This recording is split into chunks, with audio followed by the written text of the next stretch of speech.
Bismillah, salatu wassalamu ala rasulillah, wa ala alihi wa sahbihi ajma'in. Assalamu alaikum wa rahmatullahi ta'ala wa barakatuh. I was going over some of your questions, and a lot of you have questions about what are we going to do after this course, how do you continue, and all that stuff. I'm ignoring those questions. I'm going to tell you about that stuff when you're ready to hear about that stuff. Right now, you're just on day 3, so relax. We'll get there. But there are questions related to the material we have covered, and I think the hardest one from yesterday, I want to go over that with you. And that is aynaa, and how do you make that heavy, and the conversion was a little bit difficult. So work with me here. I'm going to start with the word muslimun, and you can try to give me the light version of this. Can you? Muslimu. That's the light version. Everybody's clear about that? Okay. Now, musliman, light version. Do I keep the alif or no? You remember I don't keep the alif, yeah? Okay, now, let's keep those two.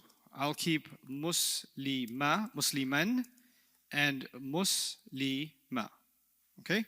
Now, muslimani, that's from the second column. Muslimani, right? Guys, show the screen, please, everybody. You guys show the screen. Muslimani, and what's the light version? You just take the noon off, you keep the rest. You keep the rest. That's the light version. Everybody agree? Okay. So I want you to compare this over here to this over here. Just want you to compare. Yeah? How do you read the first one, the one on top in the black box? Muslima. How do you read the bottom one? Okay. So now, if I asked you to go backwards, I showed you muslima, go backwards, what would you give me? Musliman. But if I asked you to show me muslimani or muslima, go backwards, you'd give me muslimani. Now, let's go to the question we were doing. The word was aynaa. And now I'm asking you to go backwards, aren't I? Is that similar to muslima or muslima? And that's why when you go backwards, what are you going to get? Aynaa. Make sense now? Solved? Okay. Good. Alhamdulillah. So the good news is we're done with status. Status is done. That means officially I can give you any word in the Quran if it's an ism, and you should be able to tell me its status. That's what that means. Yeah. Let's put that to the test. I'm going to do five quiz questions randomly from the Quran. Call a surah. Huh? Kahf? Kahf. Okay, Kahf. Let's take ayah number 17 to 27. Alrighty. Yeah, I'm so cool because I can do that. Okay. All right. Let's start with ash-shamsa. Impress me. Status. Nasb. Very good. Nasb. Ending sound or combination? Okay. Important question. Light or heavy? Allah. Very good. We learned in class the sun is irrelevant. Very good. Okay. Why is it irrelevant? Al. Okay.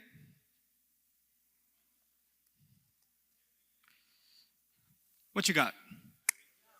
Question number 2. Jar, sound or combination? What? I was almost happy. Muslimatun, muslimatan, muslimatin. What's the combination? Okay, muslimatani, muslimataini, muslimatini. And then the feminine plural combination, what's that? Muslimatun, muslimatin, muslimatin. Now you're reading fajwatin. Are you reading fajwatin? So that's not a combination. Now, some of you, when you were learning to read Quran, I know I did this. When you were little, your parents sent you to, martial arts school, also called the Quran program, where you got your hardcore training and you're reading. And my teacher used to be like this back in Saudi. He used to have the biggest keychain of ever in human civilization. I don't know why he had that many keys. And he would be sitting there, all the kids would be in a circle, they're all reading Quran. And he's just, I don't know how he's listening to everyone at the same time. But he is. But the moment he would notice that somebody's not making sounds, you know what he would do with his keychain, right? Right? So the kids knew that if they don't make sounds, they're going to get the key to life. Right? So what they would do and some kids are slow at reading. They can't read. Like it says fajwatin, but they're like too late. So what some students came up with is a solution. When you say one letter and you're still working on the second letter, just sing in between. Just fajwatin, and you because it's still some sound coming and you will be safe from the keys to paradise. So when you do that here and you say fajwatin, when you do that, what would be the problem with that? That would sound like which would make it plural, which would change the meaning. Isn't it? So if it's short, you got to keep it short. If it's long, you got to keep it long. Okay. Ayati. Let me color it. Hold on. So you guys can see well. Ayati. I disagree with jar. Is it, my first question is always what? We've done this for a couple of days now. What's my first question? Sound or? So now you tell me if this is a sound or a combination. How do you know? Okay, some people are saying it's a combination and I tend to agree, but why are you saying it's a combination? Aatun, aatin, aatin. But it's not aatin, it's aati. So how? Oh, it's a light combination. Very good. So it's a combination. Okay, this combination happens how many times? Which two times? So ayati could be nasab and ayati could be jar. It's plural, feminine, nasab or jar. Okay? Of course, in the ayah, it's one of them. But you don't have enough knowledge yet to say which one. So for now, for you, the answer is could be nasab and could be jar. Okay? Yes, I can explain why it's combination again. If you open page 6, I'll open it for you too. Go back to page 6. And you look at the second chart, and you look at the end, this part. Read the ending for me. Muslimatun. Is that sound or combination? Okay. And there's 3 of them. Aatun, aatin, aatin. Now say these 3 combinations in their light version. Aatu, aati, aati. Okay, so now if I come back here and I read aa-yaa-ti, do you hear the aati? Wouldn't that make it a combination? That's why. Right, it is a single word, and that word is aa-yaa-tun. Aa-yaa-tun. And when you make it 2, you make it aa-yaa-tani. And when you make it plural, you make it what? Aa-yaa-tun. But if you see aa-yaa-tun, you can't say, but the word ayah is singular. Yes, it is. That's an adorable observation. It's just not the word we're looking at right now. Okay? Okay. How many did I do? 3? Okay, 2 more. Oh, I like this one.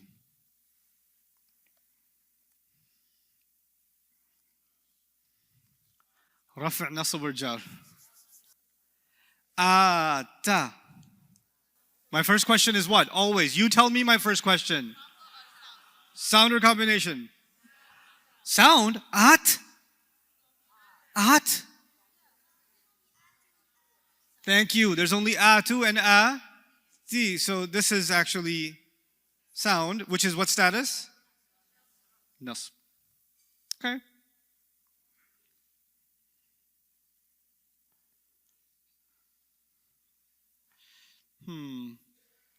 Let me pick a hard one. Because why would I make life easy for you?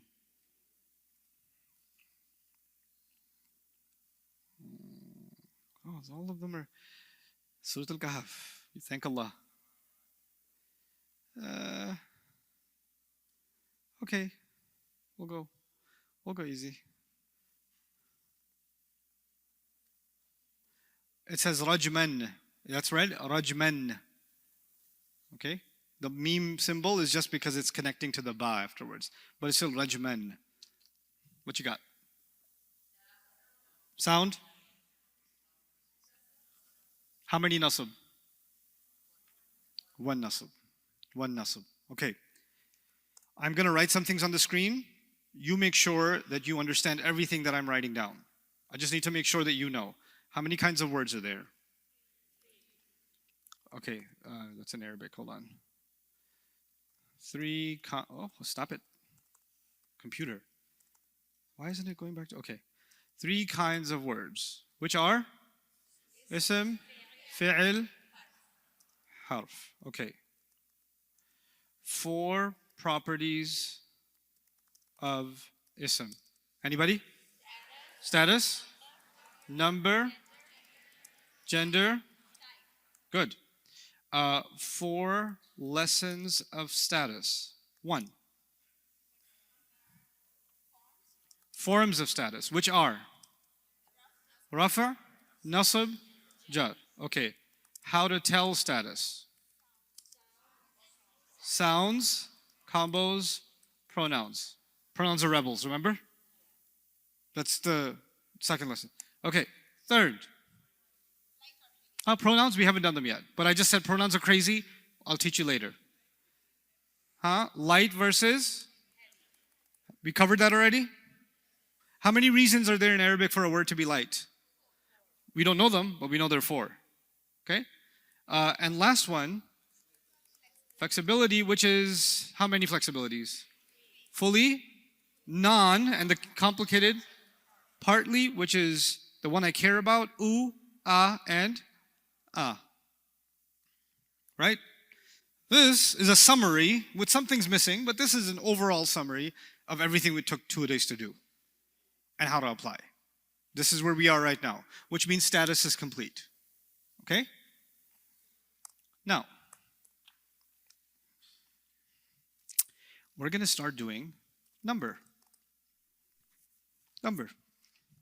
In English, there's singular and there's what? There's singular and there's plural. Arabic is crazy. There's singular, obviously. There's also pair, okay? Then there is masculine plural. Then there's feminine plural. Then there is human broken plural. Then there's non-human broken plural. And then there's plural because the Arabs said so. The Arabs are really into their plurals. When we're studying number, we're basically studying plurals. The whole study of number is just a study of what? Plurals. And there are 5 kinds of plurals. Pair, you already know. What's pair? Ani, aini, aini. Singular, you already know. Un and in. You already know. The masculine plural, you already know. What's the masculine plural? Oona, eena, eena. Okay, this is getting easy. We already know that much. The feminine plural, guess what? Do you already know? Yes. Aatun, aatin, aatin. What do we not know? We don't know human broken plural, we don't know non-human broken plural, and we don't know plural because the Arabs said so. Okay? I'm going to start with a couple of things about the masculine and the feminine plurals, which we already did. I want you to go back to page 6, and I want you to write something there for me. That's the best place to write it. Page 6. And you're writing it for the plural column. This column right here, only the plural. The masculine plural, oona, eena, eena.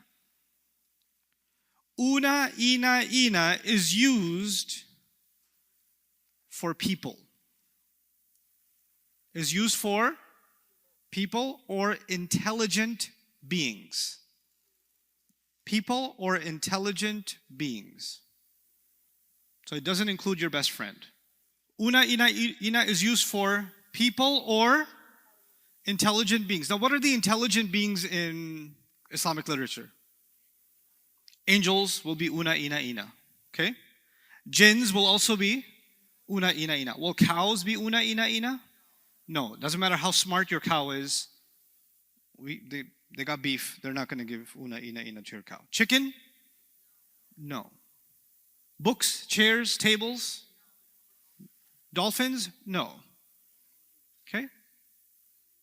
So this is only for intelligent beings. By the way, sometimes Allah uses the plural for Himself as a show of royalty. So you might even find it for Allah Himself in the Quran. Oona, eena. You might find it for Allah also. For example, أَنْتُمْ تَزْرَعُونَهُ أَمْ نَحْنُ الزَّارِعُونَ. Allah says about Himself, الزَّارِعُونَ, oona. But that's a show of Allah's royalty. Okay? So, oona, eena is only used for what? Intelligent beings, yes? The other thing you should note here is includes males and females. Includes males and females. In English, when I say the students arrived, does that include males and females? Yeah, it's like that. It's not because the word students is purposely masculine or purposely feminine, it's the standard human plural. The standard is oona, eena, so it automatically includes females. Okay? Now let's take some notes on aatun, aatin, and aatin. Used for humans, meaning used for women, and used for non-human words also. Non-human words also.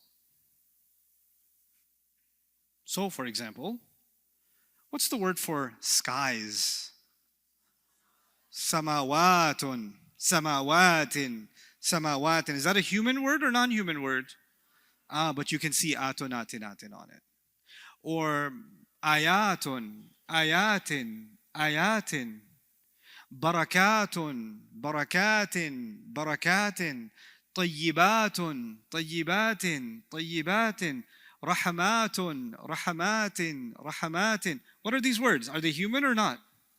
They're just either they're ideas or, places like that. So those kinds of places or those kinds of ideas can also be aatun, aatin. So it's not always, the moment you see aatun, aatin, you should automatically not go to, oh, this must be people.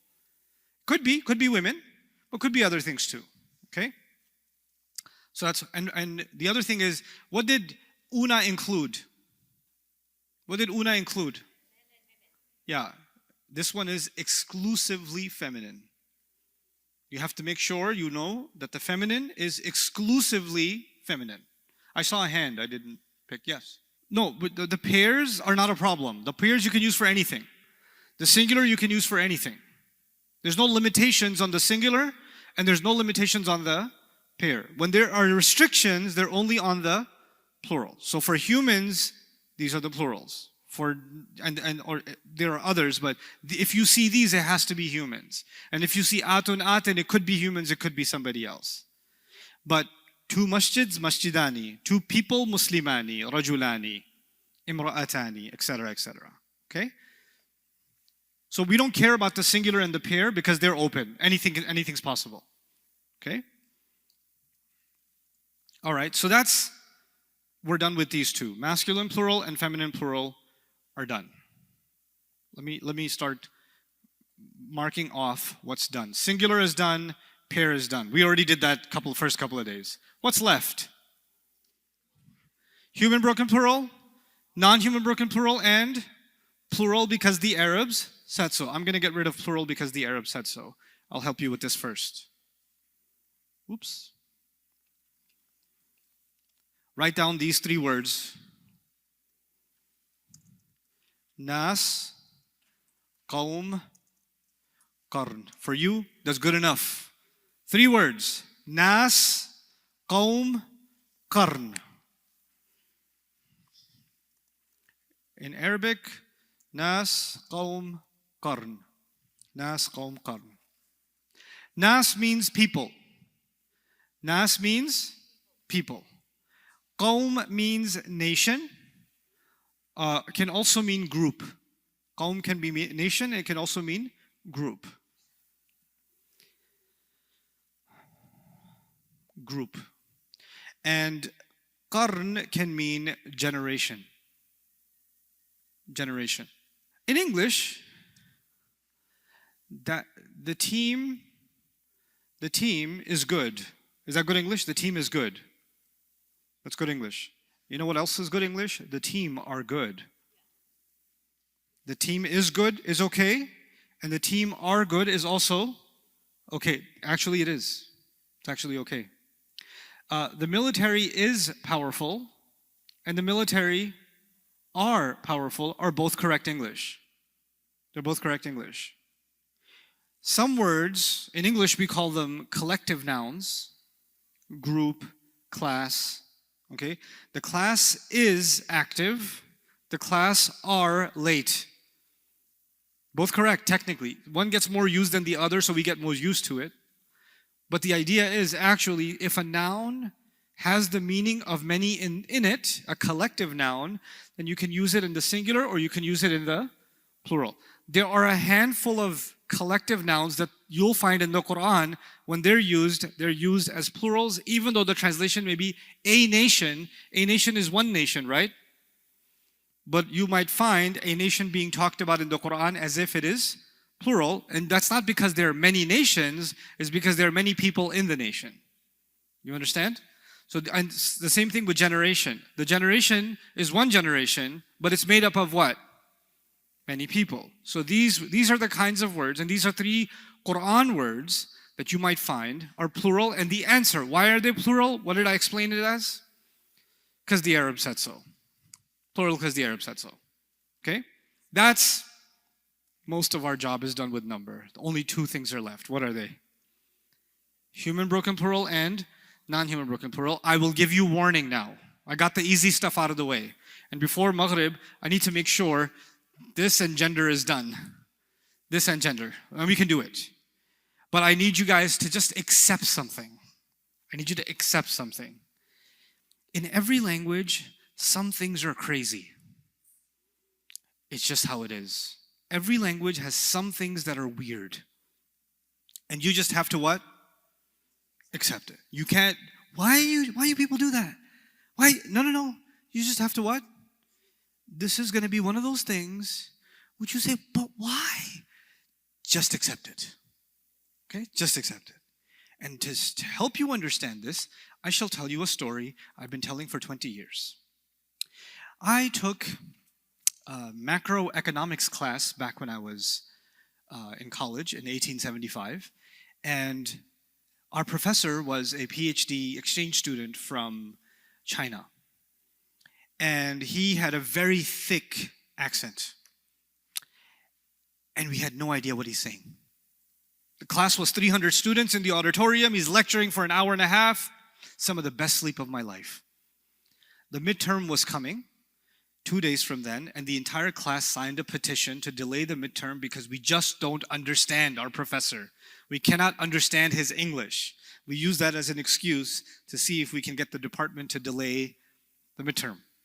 Okay, Professor Wang came the next day to class, and he put up, instead of his usual PowerPoint about widgets and supply and demand, he put up a PowerPoint that said Professor Wang's list of complaints against English. So he says, you complain about my language, I complain about your language. So he said, your language makes no sense to me. You people park on a driveway, and you drive on a parkway.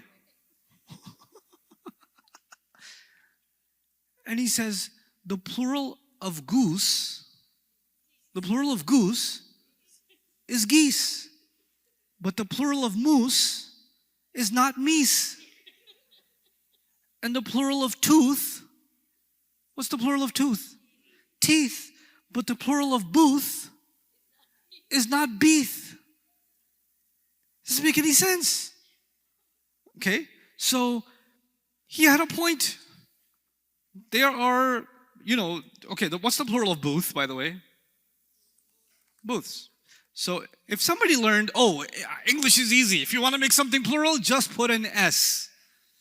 And he goes to the dentist and says, my toothes are hurting. Okay? If I say, for example, car, plural, cars. Child, childs. What? The English language, and moose, of course, and what? What was it? Meese? Right? No? Okay, how about this one? Mouse. House. Heis. No. Houses. And somebody says, why couldn't you do mouses? Why did you have to do mice? And you say, listen, this is our language. It's mice. Get used to it. This is our thing. We do it. Okay? So this happens in English, yes or no? Okay. Now let me tell you the difference between mice. I'm going to compare mice and houses. And I want you to understand something that will build our knowledge of the Arabic concept. So let me erase the others. Okay. The plural of mouse is mice, and the plural of house is houses. Okay. In one of them, I kept the spelling of the singular, and I didn't break the spelling. I only added to it, but I kept the word intact. Which one? When I said mice, though, did I break the original word? Yeah, I broke it. I didn't say mouses, I said mice. I kept some sounds, but I basically broke the word. When you make a plural and you break the singular, that's called a broken plural. When you make a plural and it doesn't look like the singular anymore, it broke. That would be a broken plural. Well, let's try this on the Arabic side. You have Muslimun. Yeah? Muslimun. And then you have Muslimuna. Is the word Muslim still there? And then we added to it? It's still there, isn't it? You know what that means? That Muslimuna is not a broken plural. Muslimuna is not a broken plural. Here's another way you can test if something is a broken plural or not. Imagine I have a recording of the word Muslimuna. I just have somebody sent you a WhatsApp voice note and it says what? Muslimuna. Is there a point in that recording where you can pause it and cut the rest and you still have the word Muslim there? Yes? That's not a broken plural. Because the word is still there, you can still hear the original word. You with me? Okay, now watch this. You familiar with this word? Okay, the plural of masjid in Arabic is masajid. The plural of masjid is what? Masajid. Have you heard masajid before? I love when some of these kids speak like Arabic English. They're like, I love the masajids. I was like, it's already plural, bro. You don't need the extra S. Or I love these ulamas. Ulama is already plural. You don't need the S to make it plural. Anyway, so masjid, singular, masajid, plural. If I sent you a voice note with the word masajid, could you cut it at some point and leave the rest and you still have the original word masjid left or no? No, I broke something in the middle. Okay, so this must be a broken plural. Okay, now what about this? Kitabun. Kitab means book. Kitab means book. Kutubun is the plural. Kutubun is the plural of kitab. Is that a broken plural or a regular plural? This is like mouse and mice. This is like mouse and mice, isn't it? Okay, let's try another one.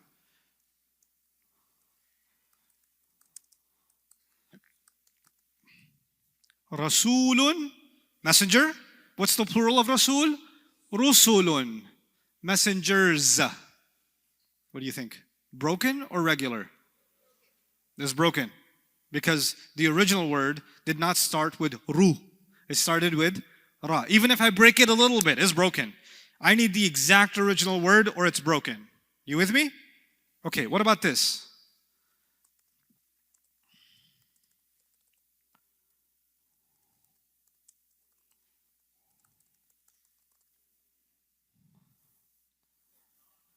Broken or not?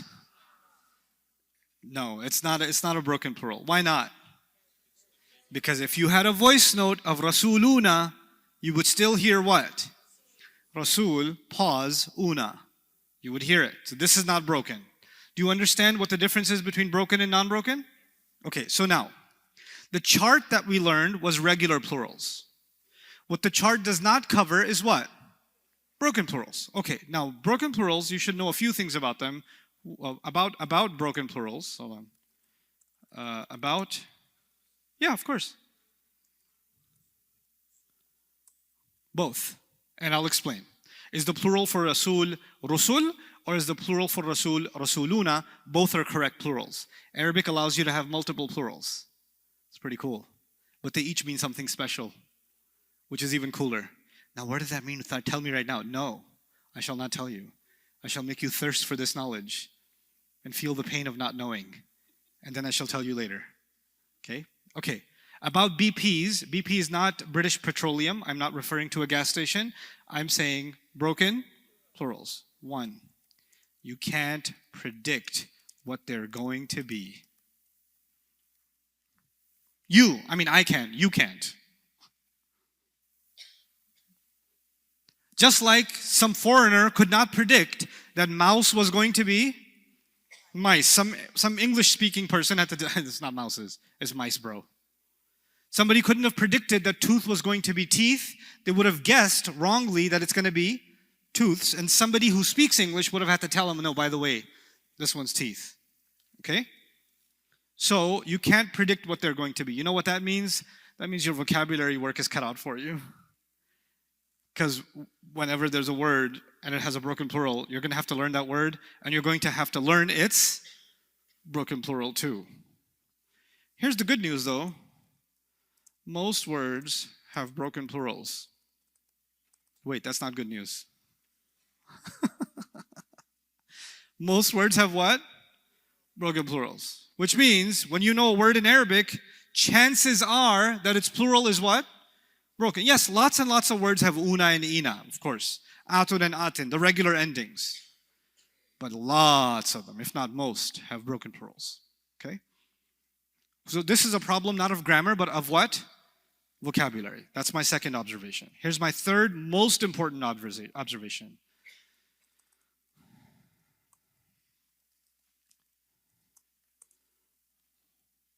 Without vocab,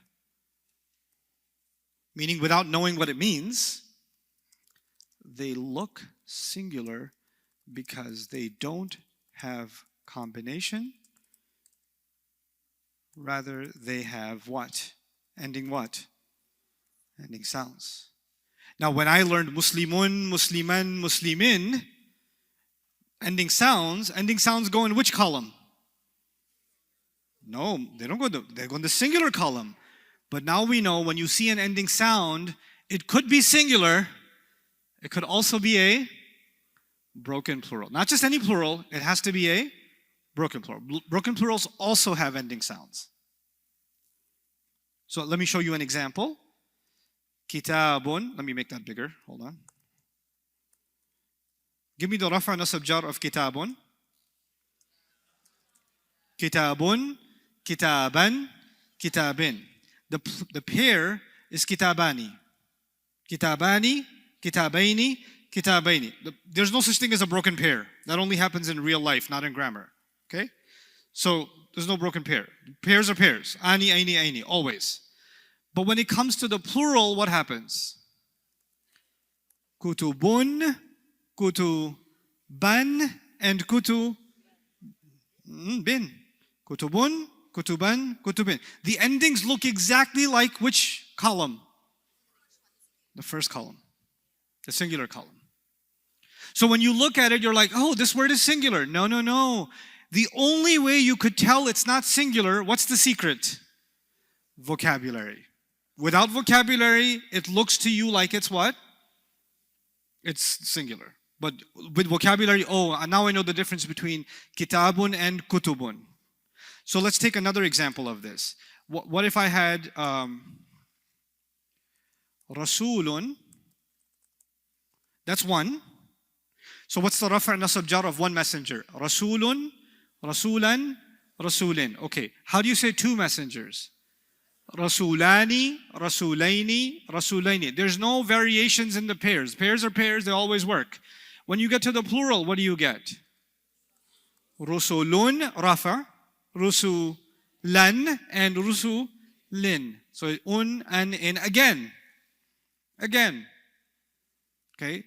So again, how are we going to solve this problem? Only by learning what? Vocabulary. Now, I'm not going to teach you, I'll teach you what the, vocabulary in this class, what I call critical vocabulary. There's vocabulary that happens on every page of the Quran. I will teach you that vocabulary. In fact, does oona and eena and oona and eena and aatin, does that happen on every page of the Quran? Yeah, every page. Does every page have ending sounds and every combinations? Totally. So you're already learning some vocabulary. Yesterday you learned hua, I forget the rest. Hua, huma.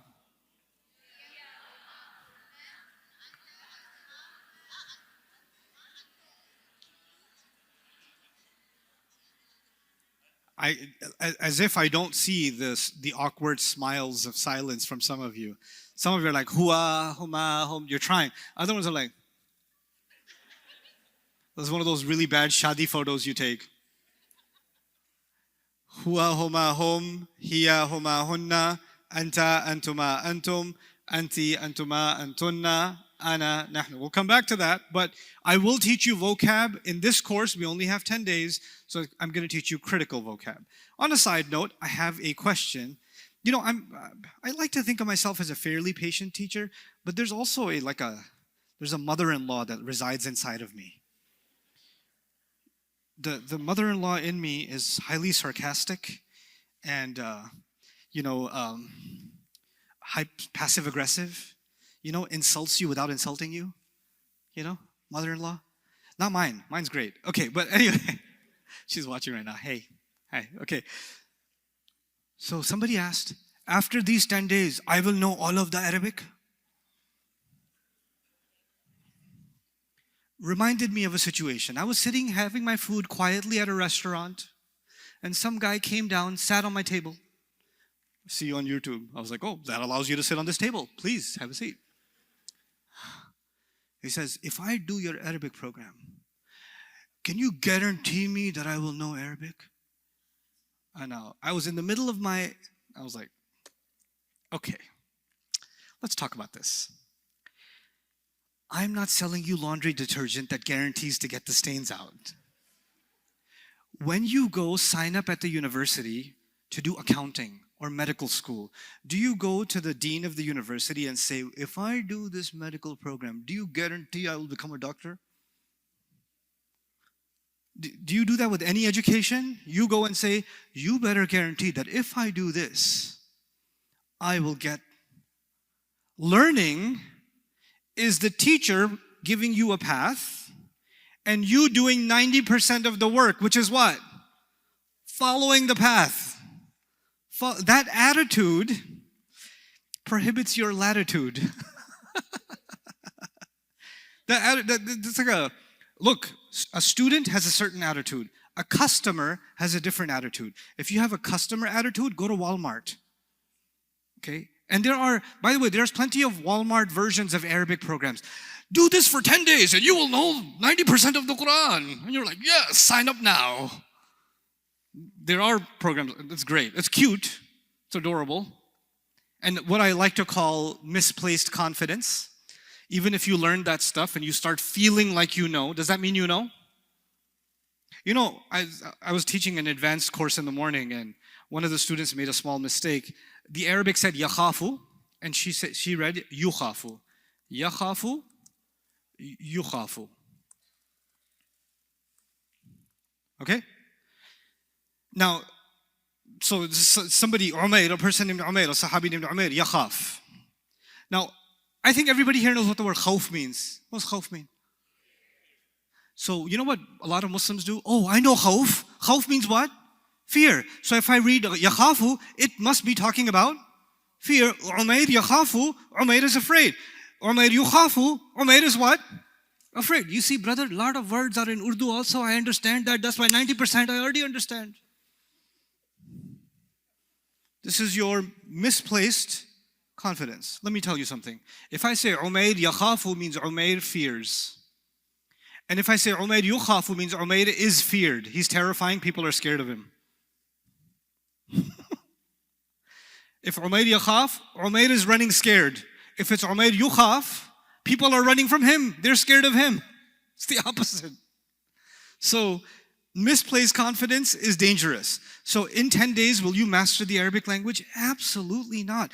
The Arabic, let me give you the analogy of what we're doing in these 10 days. The Arabic language is an ocean. Have you ever gone to the beach? Okay, you go to a beach when the water is insanely cold and you put your foot in and you can feel it in your bones and travel up to your soul. You know, some of those cold water beaches. Okay, I'm letting you get your feet wet without letting you feel the freezer burn. And I'm allowing you to put your second foot in. And maybe I can get up to your shins wet in this program. And you're like, if I do this, can I find the new species at the bottom of the ocean within 10 days? Hold on. Can we get your feet wet first without you crying? It's cold. I can't do it. No. In 10 days, let me just get you a little bit into the beach. Then we'll think about hunting whales later on. Okay? You're not hunting whales yet. Just get your feet wet. This is the hardest part, building your confidence. That's all I'm promising you. I'm promising you nothing else. Then some young man came to me yesterday, if I do this program, will I understand the entire Quran? I was like, my dear boy, I don't understand the entire Quran. Good luck with that. It's a journey. You have to be patient with the journey. You have to take time. But the hardest step, again, I keep saying over and over again, the hardest step is the foundation. These 10 days, I'm telling you now, I'll say it a million times.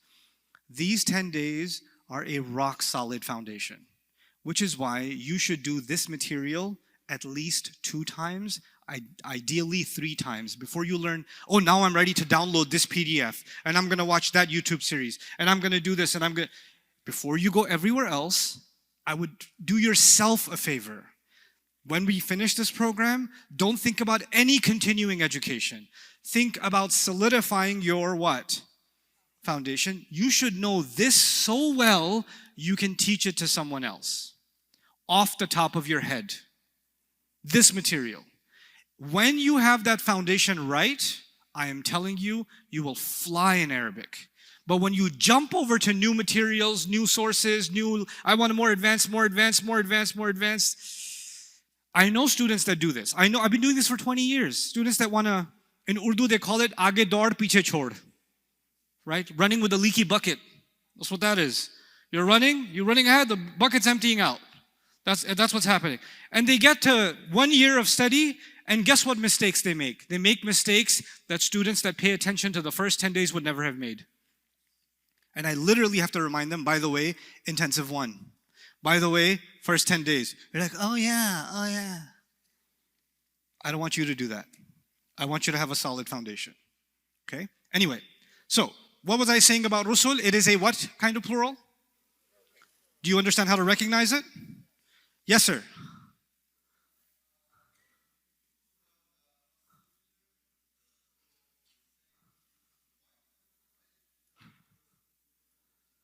Oh, why can't it be rasuluna? Sometimes it can be.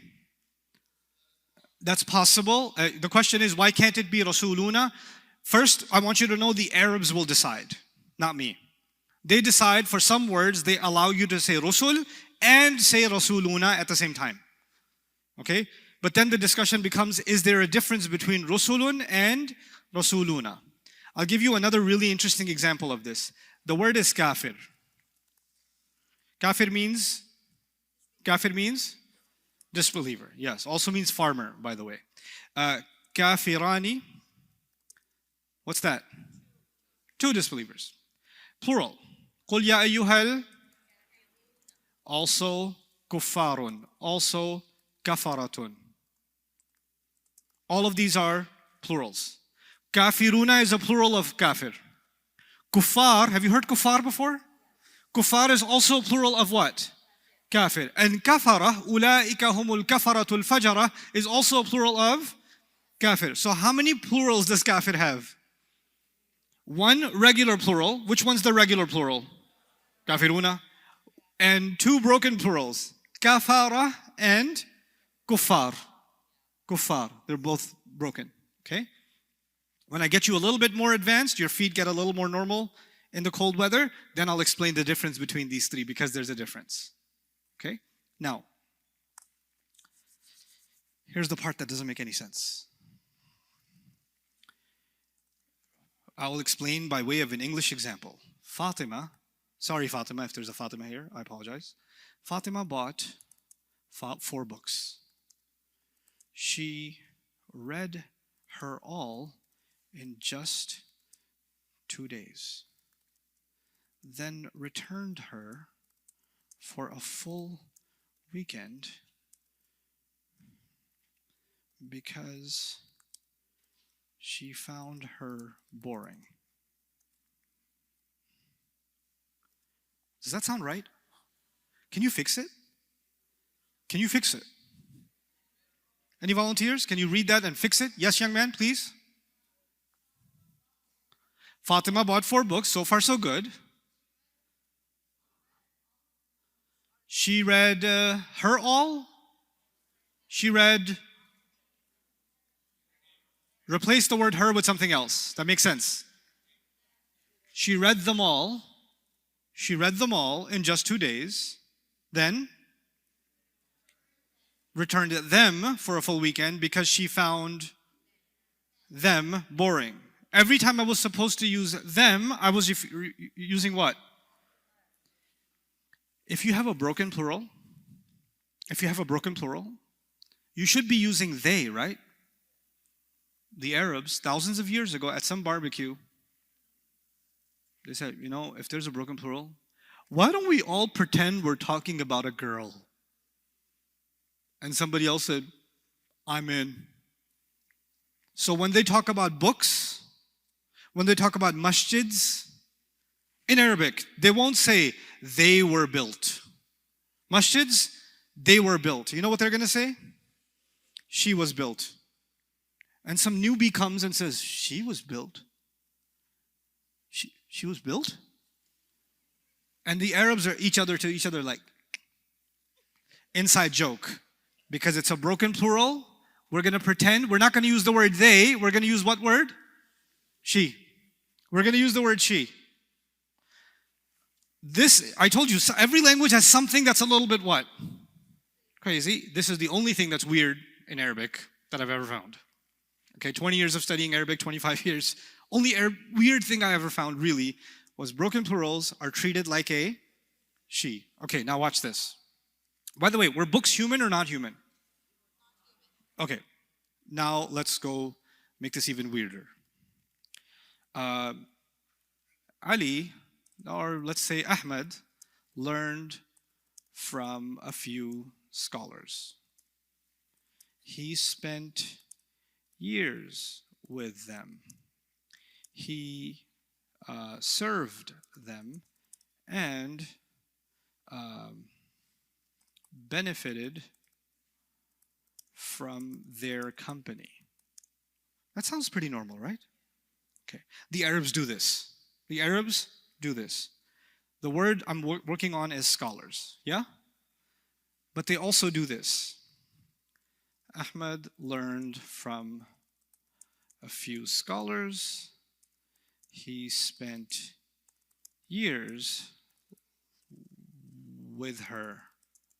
He served her and benefited from her company. Scholars? Her? And they say sometimes I'm going to use they, and sometimes I'm going to use what? Her. And you're like, you're crazy. That's scholars. There's like 10 of them. And they're all men. Yeah, but we have an inside joke when something's plural and it's a broken plural, then we can use what? She instead of they or them. When it's non-human, remember the books example? When it's non-human, they always use she. Always. But when it's human, they can use she and they can also use they, their choice. Either way is fine. Quran uses both. Quran uses both. And when it uses the word she, do we translate that as she? No. You're going to see the Arabic word for she, but you're going to translate it what? They. They. Watch this. This is not grammar you know yet, but I just want you to realize what they do in Arabic before we take this down in our notes. So, al-a'rab, Bedouins, meaning the desert travelers. Bedouins. Al-a'rab. Okay? A'rabiyun is the singular, and al-a'rab is the broken plural. So al-a'rab is actually a broken plural. Bedouins. Okay? Because the ya got taken off. The ya got taken off. Okay? Let me give you another one.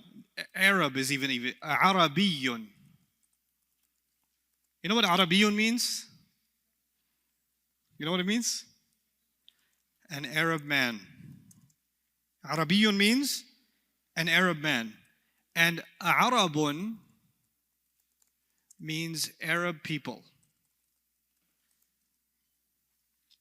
Okay, so one man is what? Arabi. When you make it plural, did you keep the word or did you break some of it off? You broke it off. So Arab is what? Broken plural. So when the Arab people say something, okay, the Arab says, if I say, the Arabs say, okay? Oh, not the Arabs, sorry. The Arabs say, because the word Arabs is a broken plural, do they have two choices? You know how they can say this? They can either say this as they say, and they can also say this as what?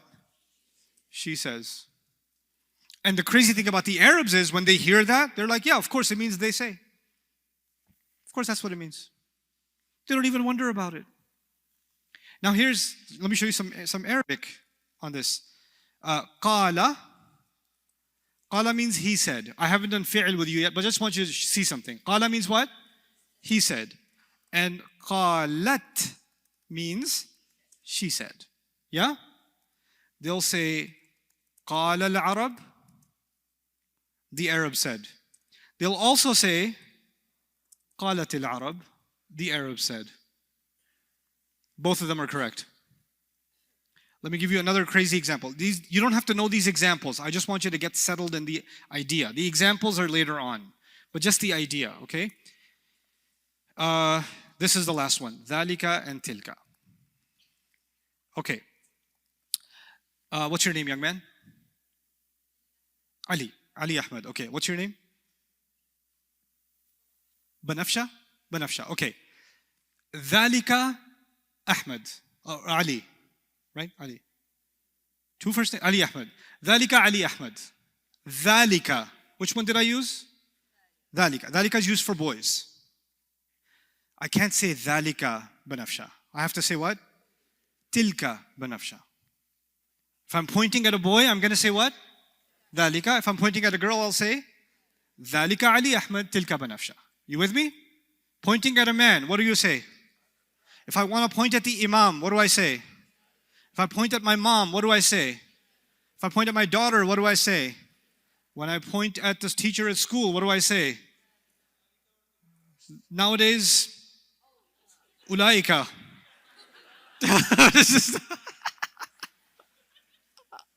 Don't point. Use all your fingers. I don't know how to do it. Okay, so dhalika or tilka. Okay, now, what was the word Rasul? Is that masculine or feminine? If I point, is Rasul a man or a woman? Okay, if I want to point at Rasul, what do I say? Dhalika. If I want to point at Rasul, I will say what? Dhalika. But and what's the plural of Rasul? And you read the Quran and you find تلك الرسل فضلنا بعضهم على بعض. تلك الرسل أكية. That's a furniture store, I think. But تلك الرسل, why is that there? Because الرسل is what kind of plural?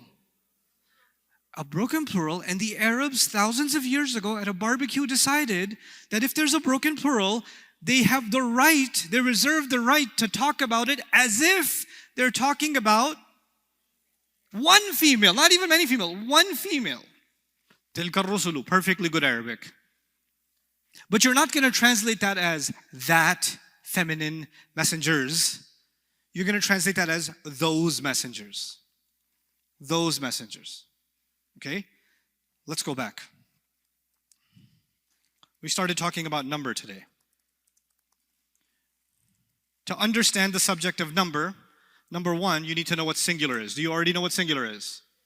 Then you need to know pair. Already got that? Then there is lots of kinds of plurals. What are they? Masculine plurals, which is oona and eena. Okay? Then there's what?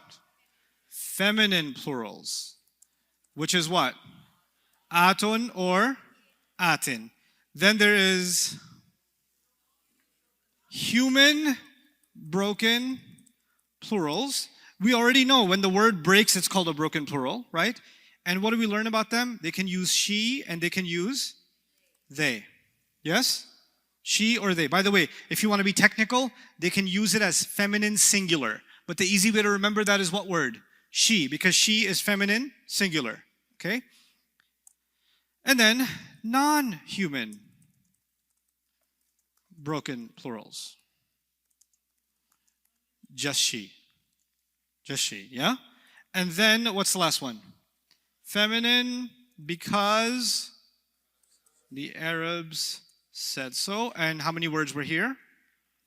Nas, Qawm, Qarn. Cool. That's all you need to know about number. That's all you need to know.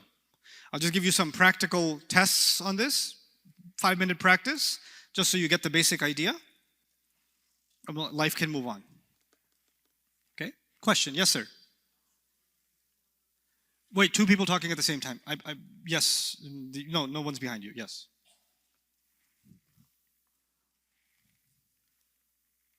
Will I send this to you at the end of the day? No, it's already in your notes. But I do want you can take a picture, share it with your family. I'm not sending you nothing. The transcript has it. The transcript you'll get tonight has it. That's all there. Okay. You know you get those nice emails every day? They're so nice. Okay. I'm so proud of myself. Okay. Yes. The question is, the non-human broken plural is always going to be she? Yes. For you in this course, yes. Okay, let's put this to the test. Let's go to the book.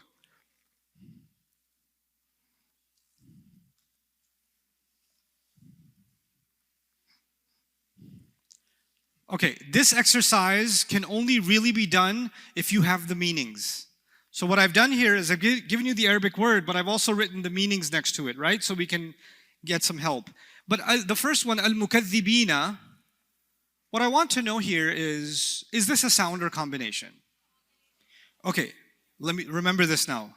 If you know that it's a combination, the status and the number and the gender, you already know.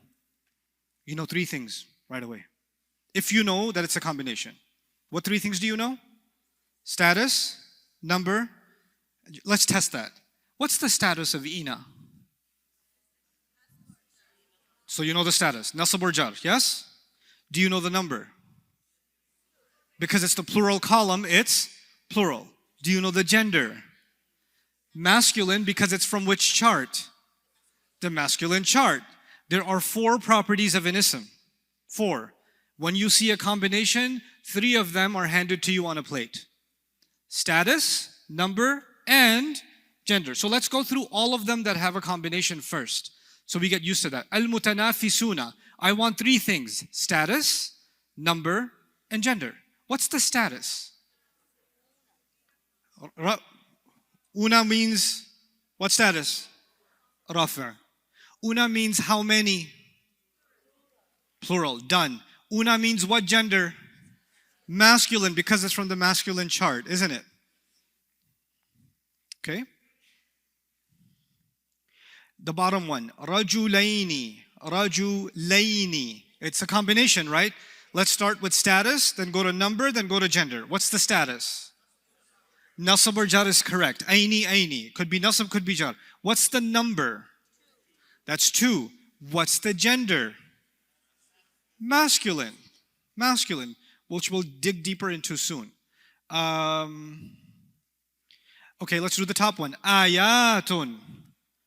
Aa-yaa-tun. What do you think? Status.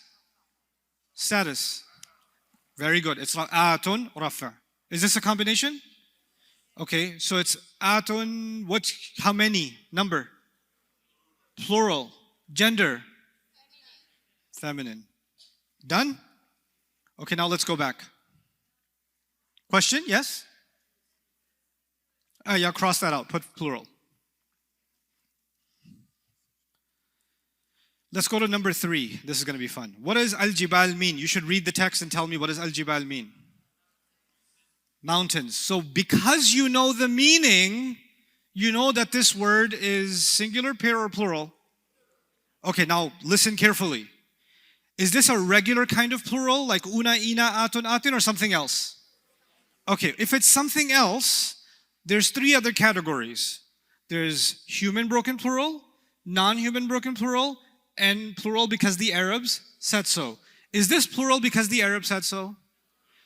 If you look at the meaning, it'll tell you which one it is. So which one is this?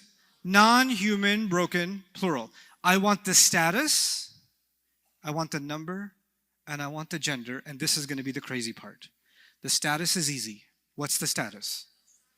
Nasab. What did the Arabs pretend about non-human broken plurals? They pretend that it's a she. And because we're trying to figure out the grammar of this word, my answer for status is nasab. My answer for number is singular, not plural. My answer for number is what? Singular. And my answer for gender is feminine, because singular feminine means she. Singular feminine means what? She. And the Arabs are going to pretend in their grammar that al-jibal is a she. By the way, the singular word, jabal, they don't have a problem. That's masculine, as I will teach you in the next section. But this word is she. This word's feminine. Okay? Jabal. Jabal. I'll show you soon. I'll show you in a minute. Wujuhun. What's the meaning? Places. I want the status, but you cannot tell the number gender until you figure out if it's a plural and which kind of plural. So you cannot get that answer until you decide what kind of plural are we dealing with. If it's plural at all. Is it plural? Is it plural? How do you know it's plural? Good. Meaning. That's key. You cannot tell without the meaning. Okay, now that you know it's plural, now you got to get more specific. How many kinds of plurals did I say they are? 5. It's got to be one of them. Which one is it? Non-human broken plural. But somebody says, but Ustad, I have a face and I'm human. Yeah, but so does a monkey. So does a watch. So anything can have a face. A hand is not human. A foot is not human. It's a part of a human. It's a thing. So it's non-human broken plural. When you get non-human broken plural, what's the grammar, number, and gender? 1, feminine. Singular feminine. The meaning is plural. The meaning is plural. The grammar is singular feminine. Why is that important? You will see when we start reading Quran. Yes. Because we pretend it's going to be she, right? We said we're going to pretend it's she. How many is she? That's why. Why is it feminine? Because the word she is feminine. Why is it singular? Because she is singular. It's a big pretend. In meaning. In meaning, it's plural. In grammar, it's singular feminine. It's the only time in Arabic where the meaning and the grammar contradict each other. It doesn't make sense, which is what I tried to tell you in the beginning. I'm about to teach you something that defies common sense. Common sense says it's plural. Consider it what? Plural. The Arab says no, it's plural, non-human. I'm going to consider it singular, feminine in the way I talk about it. I will grammatically use it as one feminine. And so we have to get accustomed to that. This is a hard one, perhaps the hardest one. Nisa. What does it mean? Women. Now, it is, first let me ask you, is it singular, pair, or plural? How did you know it's plural? I want to go through that process over and over so you understand the process. Meaning told you that it's plural. Good. Now, we cannot just say plural and let it go. We have to specify. I gave you 5 kinds of plurals. You have to pick one. This is a human broken plural, which means that there will be how many possible correct answers? 2. Let's go to the status first. Nisaa. That's the easy part. What's the status of this word? It's nasab, everybody's clear. Okay. Now when it comes to number and gender, the Arabs have 2 options. What are their 2 options?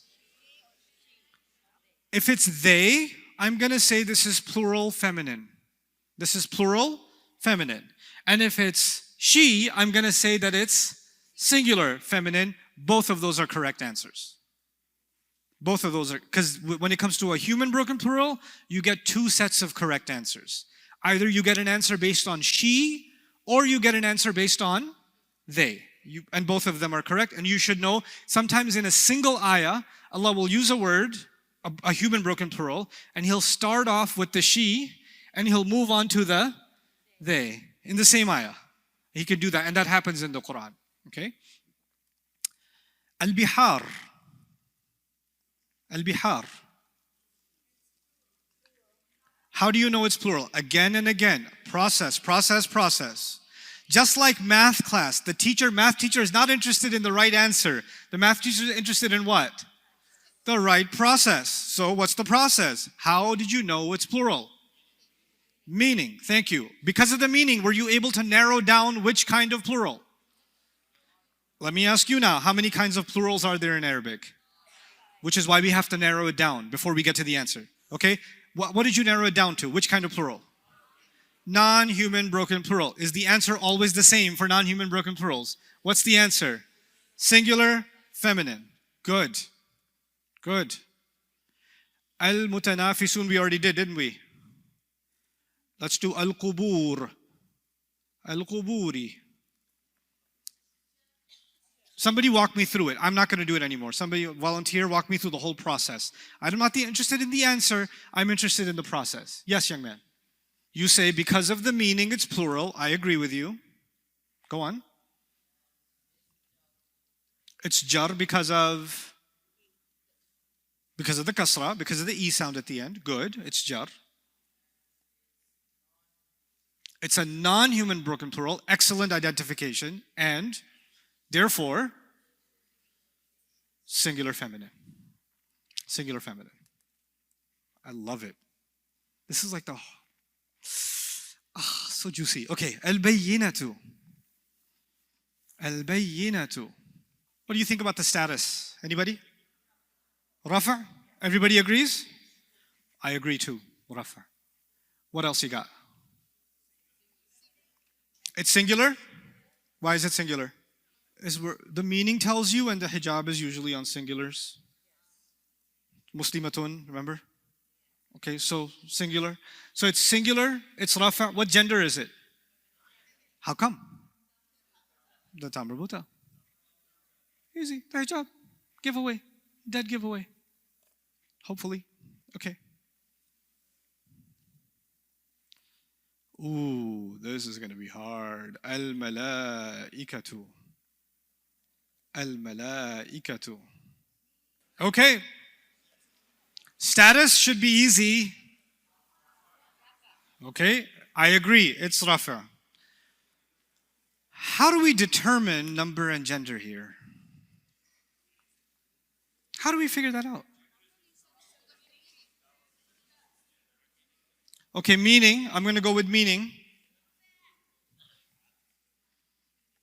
What did the meaning tell you?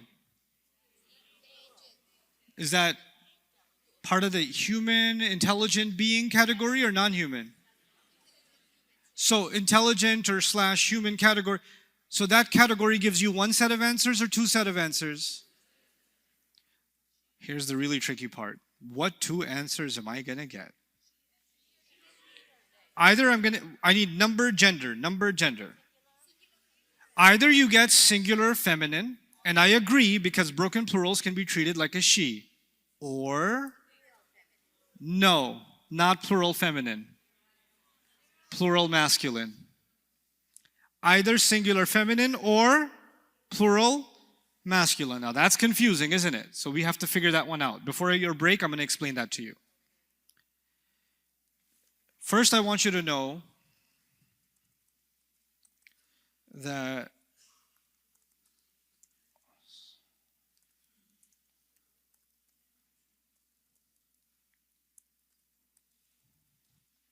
read those names for me. Okay.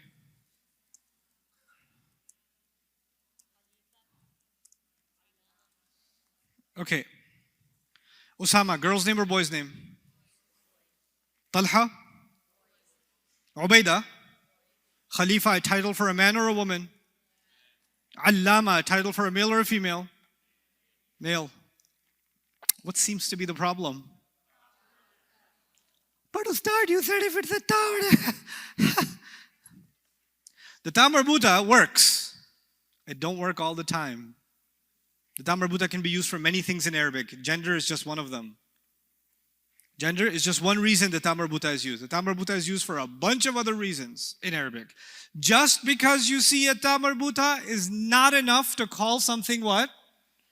Feminine. And sometimes, instead of looking at how it ended, you have to look at what it actually means. You have to look at what? What it means. Okay? Do you remember I told you one of the plurals of kafir is kafara? That doesn't mean female disbelievers. It just means disbelievers. The ta didn't make any difference to the gender. You understand? Now, angels aren't assigned a gender by Allah. Because a gender means you have a male and you have a female. Al-dhakar al-untha. The angels are a singular creation of Allah from the amr of Allah. And in Arabic, when you don't want to assign a gender, and it's a unique creation, then you still go back to what gender? Because the asl, the origin is masculine. So, in the meaning of angels, fine. One rule was, it's a broken plural, I have a right to say one feminine. That's a grammar thing. So here's the thing I want you to know. Either you go by the crazy grammar rule, one feminine, or you go by reality. Grammar versus what? When it's reality, then it is in fact plural, and it is in fact masculine. So you have a choice between grammar and reality. Two options when it comes to a human broken plural, and that's why al-malaika was both options. Maghrib come in already or no? Maghrib came in? Okay, let's take our break inshallah and we'll come back and finish this up. Bismillah wa salatu wa salamu ala rasulillah wa ala alihi wa sahbihi ajma'in. There is lots and lots and lots to do, and before today is over, you will be identifying 4 properties of every word. Status, number, gender, and type before today's over. That's my agenda. So I've given you a basic idea of number. We will review it together with gender when the time comes for a review tonight. But right now, I want to get you started on the study of gender. Okay? So, how many properties does an ism have? 4. Status, number, and gender. When we study number, you're only really studying 5 plurals. Singular and pair is easy. Number is just a study of 5 kinds of plurals, okay? Gender is really cool. Have you ever heard of innocent until proven guilty? Have you heard that before? Okay, we're going to use similar language. We're going to say masculine until proven feminine. That's a rule in Arabic. Masculine until proven what? Feminine. In other words, let me explain what this means. The Arabic language, I want you to pretend that every single word of the entire Arabic language, every ism of Arabic is masculine. Every single one. Until it starts behaving certain ways, and I say, hey, that means you must be what? Feminine. So you know what? There is no point to studying the masculine. Because the assumption is that everything is what? Masculine. So you study the few things that make a word feminine, and that means you've studied all of gender, because if it's not one of those things, it's automatically what? Masculine. That's the logic. So normally you would think you would study masculine, then you would study feminine. Actually, when we study gender in Arabic, we only study feminine. We don't study both genders. Okay? Is that logic clear? The assumption is that everything is what? Masculine. So we just study feminine, and this is what you look for. If you don't find it, you go back to assuming that the word is masculine. There are two kinds of feminine. Nowadays we know that more than ever before. There's real feminine and there's fake feminine. Okay? There's real feminine and fake feminine. So let me explain what real feminine means. I'll start with that. Real feminine means female. That's all it means. If you don't understand that, see me after class. We may have some discussions to do. This is not a grammar problem. This is some other issue. Okay? Real feminine just means what? Female. This is a biology issue, not a grammar issue. Okay? This is not a psychology issue. It's not a sociology issue. This is a biology issue. Real. So the word mother is feminine. Why is it feminine? Because it's female. If somebody comes to me, Ustad, I don't understand why mother is feminine. Yar. Does your mother know about this? Sister is feminine. Mother is feminine. Maryam is feminine. Zainab is feminine. Aisha is feminine. Because these are referring to who? Females. Even within the animal kingdom, the cow is feminine because it's a cow. The bull is masculine. You get it? So that's about female. So I don't have to teach you that. You hopefully know that. Okay. What we really have to study then is what? Fake feminine. Okay, which basically means grammar feminine. Not biology feminine, but grammar feminine. Okay? So fake feminine is made up of a few things. Number one, first what you need to know is this is feminine for words that don't actually have biological gender. That's what I mean by fake feminine. Okay? A book, speaker, a laptop, a phone, keys, the moon, the sun. They don't have biological gender, but Arabs will give everything a gender. Everything is either male or masculine or feminine. Not male or female because that's biology. This is not biology class. So we don't use male and female, we use masculine and feminine. Okay, so now it's similar to Spanish. If some of you are familiar with Spanish, el libro, and la biblioteca. Right? So el and la, the masculine and the feminine. Urdu speakers know this. Uska ghar, uski gaadi. Right? So the house is masculine and the car is feminine. Okay? And so uska khana lekin uski biryani. Right? The food is masculine but biryani is feminine. I don't understand. Uska keema, uska chicken, uski biryani. Why? Why are some foods feminine? I don't get it. But it is. That's what Urdu is. That's what it does. But English, you have he, she, and what? It. Arabic doesn't have an it. Even the it is either a he or a she. There is no it, which is again similar to Spanish and some other languages. Farsi is different because there is no gender distinction. Ooh is for a guy, ooh is for a girl. It's all good. Kitabish. His book or her book. Kitabish. Farsi makes things simpler. But yeah, I'm really liking Farsi nowadays. Inshallah, by next year I should be super fluent in Farsi, inshallah. That's the goal. Okay, anyway. So, feminine words that don't actually have biological gender, how do you tell? Number one,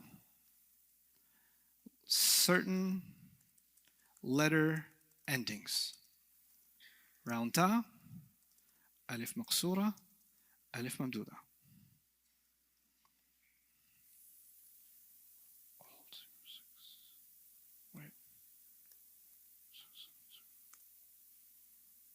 Didn't happen. Okay, let me see.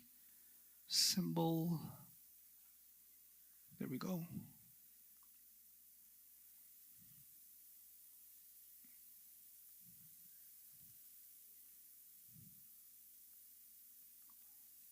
Let me find it for you, then I'm committed.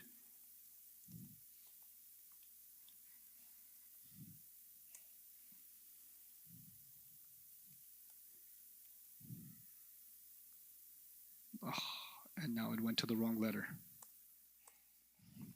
Anyway, I tried.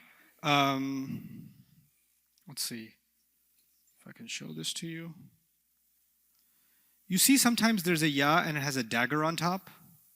I'm not able to put the dagger on my keyboard right now, but it's called an alif maqsura, like Musa has an alif maqsura on top.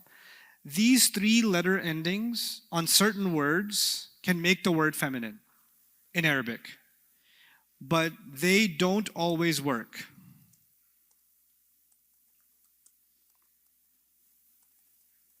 But they can work. So it's possible that you see one of these endings at the end of a word and the Arab says, this word is feminine. Like sama'un. I'll give you an example of each. So if you say rahmatun, which means love and care, or if you say sama'un, which means sky, and if I say al-husna, which is the most beautiful, right? These words, rahma, love and care, is that a he, she, or it in Arabic or in English? Is an it. Rahma is an it. But in Arabic, because there's a round ta on it, it's considered feminine. Okay? Sama ends with right? And there are other words like bayda, which means white. Right? If you have safra, like the yellow cow in Surah Al-Baqarah, safra, there's an alif, long alif, that's why it's feminine. And then the alif maqsura, husna, yusra, kubra, uzma, bushra, all of them have what? At the end, the alif maqsura at the end, they can be considered feminine. So these letters can make a word feminine. There's a good chance. Okay? There is another kind of feminine. I love this one. Feminine because the Arabs, what? What do you think? Said so on page 12. Literally, they said so on page 12. 13? They changed it? Oh, that's a bit. Really? I'm deeply hurt right now. Oh my God, it's page 13. Oh, I'm going to be so mad. I've kept this as page 12 since 2003. That hurt my feelings. That deeply hurt my... Page 13, everyone. Times have changed. Okay. What does it say? During a what? Harb. Anyone know what harb means? War. War is feminine because the Arab said so, not because it has a certain ending, not because it's girly, none of those things. It's feminine because the Arab said so. A soldier was daydreaming, looking at the sama. I will include that here. Sama is feminine because the Arab said so. The sky is feminine. Until the shams came up. What's the shams? Sun. The sun is feminine. Funny enough, the moon is masculine. Because you get burnt by the sun and you can hang out at night when you're the moon. I don't know, I just made that up. Oh, okay, fine, feel better. The sun's much brighter, okay? Okay, and the moon only shines because of the sun. You happy? Okay. When he snapped out of it, he realized he's the only nafs. Nafs means person. Nafs means what? Person. It's feminine. Nafs is feminine. Left on the battlefield. He was surrounded by nar. Feminine. Fire. So he used a dalwun. A dalwun means a bucket. A bucket. Or as it is known in some parts of the world, a balti. Okay, a bucket. Full of water to make a sabil. What's a sabil? And a tariq. 2 words for path. Both of them are considered what? Feminine. Okay. All the way to safer ard, land. Okay, land. Ard is feminine. In the hot blowing rih, wind, he was desperately looking for a bi'r. a well, or as some of you call it, a well. A well to draw water from. In his search, he found an empty dar. Dar means a house or a place. Okay? Dar is a house or a place. Inside which he finds a ka's, a cup, a glass, full of khamr, wine. Wow, feminine, some really dangerous stuff. Okay? Well, it's funny. It's the well and it's the fire. You know, it's the earth and the wind. Yeah. And then, of course, he's tempted despite his fear of what? Jahannam, Sa'ir, all the names of hell are feminine. No offense. I'm not talking about females, I'm talking about grammar, okay? So don't take it personally. So Jahannam is feminine, the Sa'ir is feminine, etc. Okay. But wards off his temptation and uses his asa. Stick sounds a little lame. It's staff. And I want you to know that staff is not like he had like a bunch of interns. Like, not that kind of staff. The staff is like a really large, that's called an asa. Okay? Yeah, like the staff of Musa. Okay? So he uses his asa to strike the drink. These are words that are feminine for no other reason except what? The Arabs came to use them as feminine for thousands of years. The Urdu speakers use biryani as feminine. No one knows why. It just is. Yeah. Yes? Can what? They can use it as masculine, but they like to use it as feminine. They have the right to use this as both. Okay, now, body parts that come in pairs. Here's a list. You can make this a separate category or you can consider it part of what the Arabs said so. But yeah, hands are feminine, eyes are feminine, feet are feminine, ankles are feminine, ears are feminine, elbows are feminine, lips, heels, cheeks, shoulders. But your nose is not feminine. Yeah, your forehead is masculine, your nose is masculine. Okay? It just is. The heart is masculine. The heart is masculine. Okay? The chest is masculine. The back is masculine. Yes?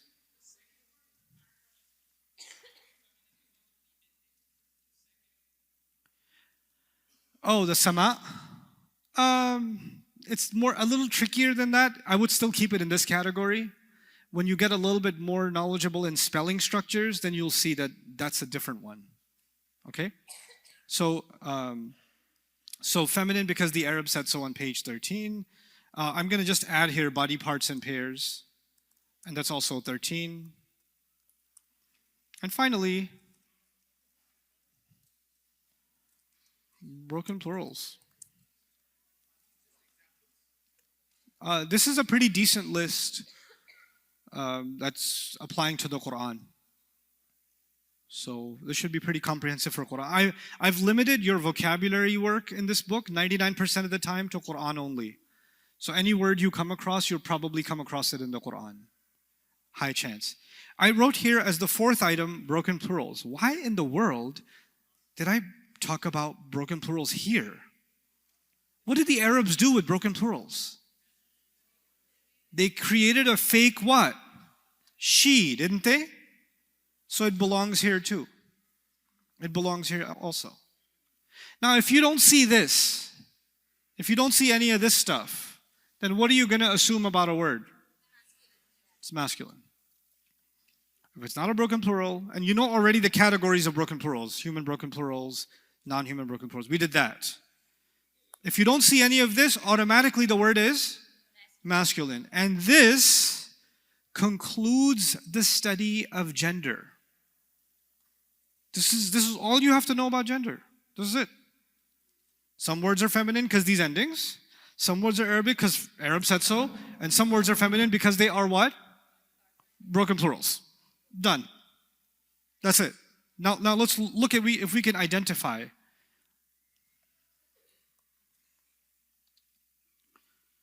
I'm going to help you for the first. Actually, the first one's already done for you, so I'm not going to help you. I'll come to those at the end.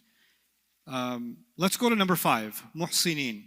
I want you to give me the status, number, and gender for muhsinin.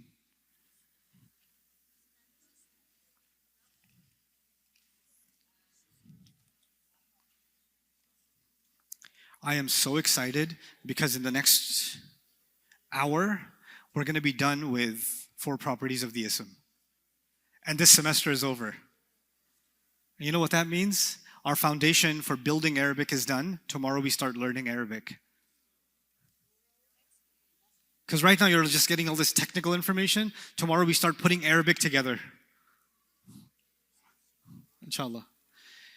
Number, anybody, number? Call it out. Plural. Numbers on status. Nasab or jar. Very good. Gender. Okay, number 7. Status. Status. Sound or combination? Always, always, always. Combination. Now that you know combination, what's your answer? Plural, feminine, status, status, status. Nasb or jar. Excellent. Mu'ridina should be the same as muhsinina.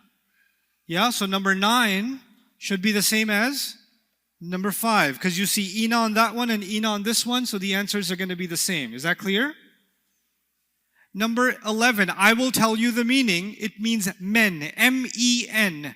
Men. I'm telling you the meaning. When I tell you the meaning, what am I trying to do? Help you out here. Process now. Men. You tell me. Status is the easy step. It's jar. Excellent. Status is jar. We're all in agreement. Okay. Now that it's men, but plural is never enough for us. How many kinds of plurals are there? Which of these 5 is it? Human broken plural. When you get human broken plural, how many answers do you get? 2 correct answers. What's one correct answer? She, but I want you to say she grammatically. How do you say she grammatically? Singular, feminine. Singular, feminine. That's one grammatically correct answer. What's the other grammatically correct answer? Plural, plural, masculine. Good job. Good job. Singular, feminine, or plural, masculine. Both. Al-fariidati, the obligation. Al-fariida, obligation. Is it jar? Is it nasb? Al-fariidati. Is it rafa? Is it jasab? Oh, because of al, it's jar? Who came up with this? Kasra makes it, the E sound makes it. Okay, gender? Gender is singular, that's not a gender. Okay, gender is feminine. Number is singular. Aqibatu, outcome. Aqibatu means outcome. I don't really want to teach you the vocabulary, I'm just helping you along. You're not responsible for the vocab. But tell me the grammar. What do you see? It's rafa because of the u. Everybody sees that? Good. It's singular, pair, or plural. What do you think? It's singular. Very good. It's masculine or feminine? Feminine. Feminine. Qanitina should be the same as should be the same as muhsinina above, right? Eena, when you see eena, it's the same answers. It's plural, nasab or jar, and it's masculine. Yeah? But how about al-malakaini? Is it sound or combination? Which combination? So the status is nasab or jar. The number is 2. Excellent. Aini means 2. Good. Now the gender. How do you know it's masculine? You know the better answer? Because there is no sign of feminine. There's no round ta, there's none of those weird endings. It's not a word that's feminine because the Arab said so. It's not a plural because it's a pair. There's no sign of feminine, so I'm going to go with what? Masculine. Tijaratan. Tijaratan is rafa? Really? Nasb. Singular, pair, or plural? Masculine or feminine? If I ask you, prove it to me, how do you know it's feminine? What would you say? Data. Nice. This is a hard one. Mi'ataini. Mi'ataini. How many? Two. Aini. Two. Number is two. Status. Nasab or jar. Here's the hard one. Gender. Some people say masculine. Some other people say masculine. Some people are finally saying feminine. Let me remind you of something. Muslimatun, muslimatan, muslimatin, muslimatani, muslimataini, mi'ataini. That ta might be for what? Feminine. Because of mi'ataini, like muslimataini. Okay? It's feminine. Feminine to nasab or jar. Yeah. Sure.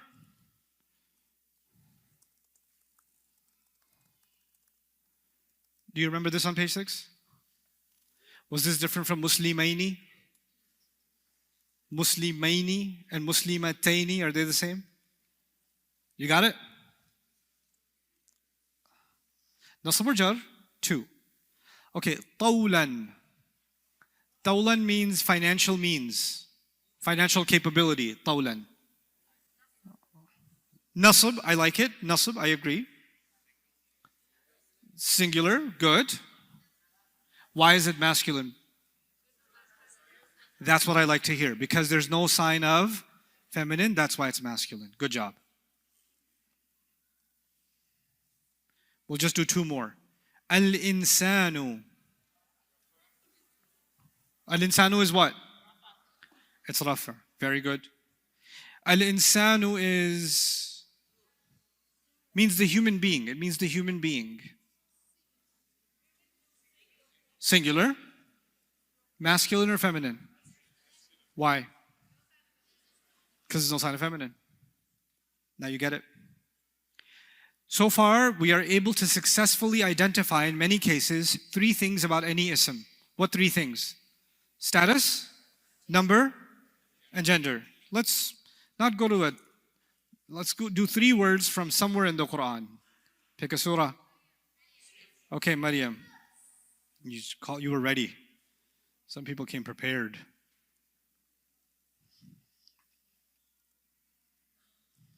Alrighty.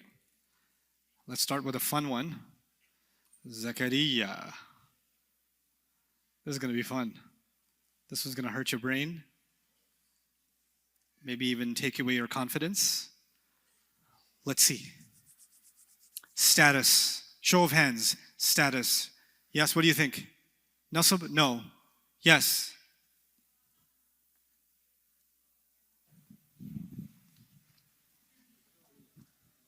Yeah. No? No thanks? You don't want any? Okay. You sure? Okay. It wasn't a request. Zakaria. Yes, young man over there? Rafa? Nope. Yeah. Nasab? Nope. Yeah. Nasab or jar? Nope.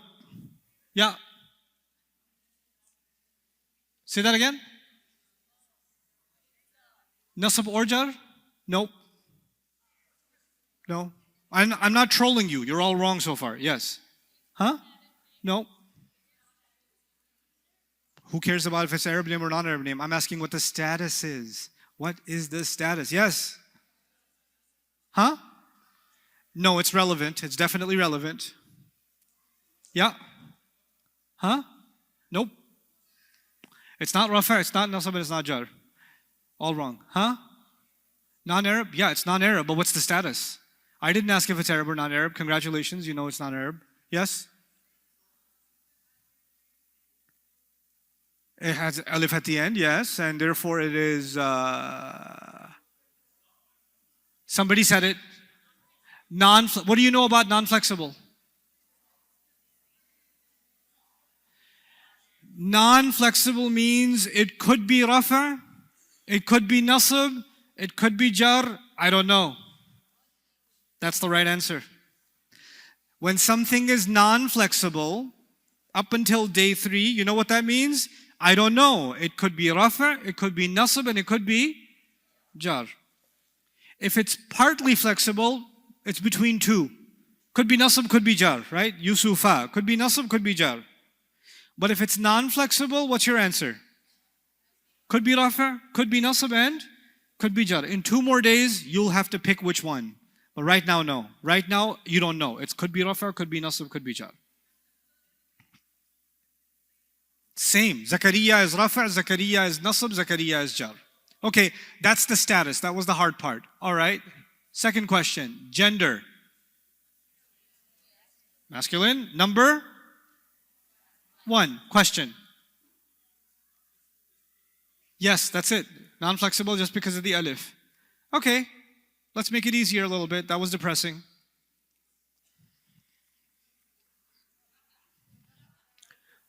You good with rafa this time? Everybody's good with rafa. All right, at least one property is done. 2 more to go. What you got? Singular. No sign of pair, no sign of plural. Fine. Masculine. Why is it masculine? Good job. No sign of feminine.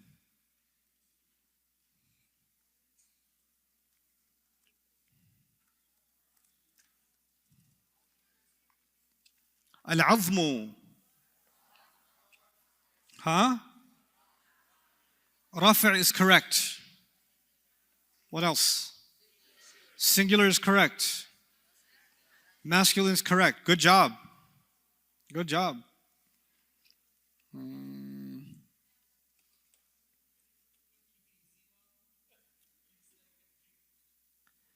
Yeah, I do that. I give you so many hard ones, then I give you an easy one, and you're like, nah. Nah, there's no way.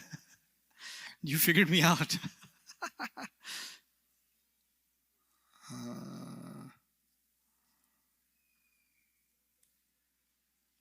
Too easy. This could be so hard one. Yeah, Ya Allah. Okay, fine. Have an easy one. Eid Mubarak. Here. Have fun. Tell me. aa-yaa-tun. Nasab. Plural. Plural.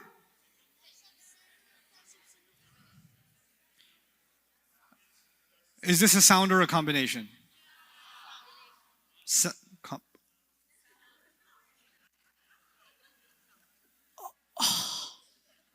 After everything we've been through, you said combination?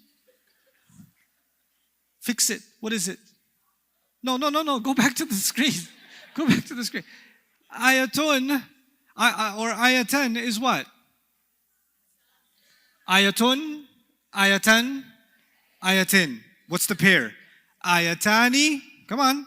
Aa-yaa-taini, aa-yaa-taini. Plural. Aa-yaa-tun, aa-yaa-tin, aa-yaa-tin. Yes. Okay, one last one. And I owe you a Snickers tomorrow if you get this right. First one to get this right, I owe you a Snickers bar tomorrow. I need 3 properties. An-nasa.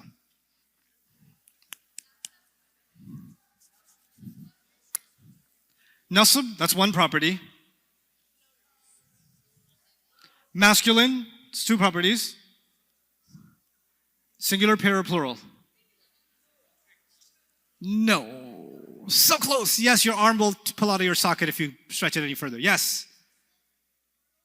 Nasab, plural. Snickers bar for you, sir. Very good. Okay. An-nas. What kind of word is an-nas? What, because the Arab said so? Plural, because the Arab said so. So one answer was already given. Plural, because the Arab said so. There were three words. Nas, qawm, and qarn. Plural, because the Arab said so. So plural. And then there's no sign of feminine, so it's what? Masculine. And the ending sound tells you it's nasab. Cool. Cool. Okay. It is time to finish this up. To be done with 4 properties. Type. Yes, sir.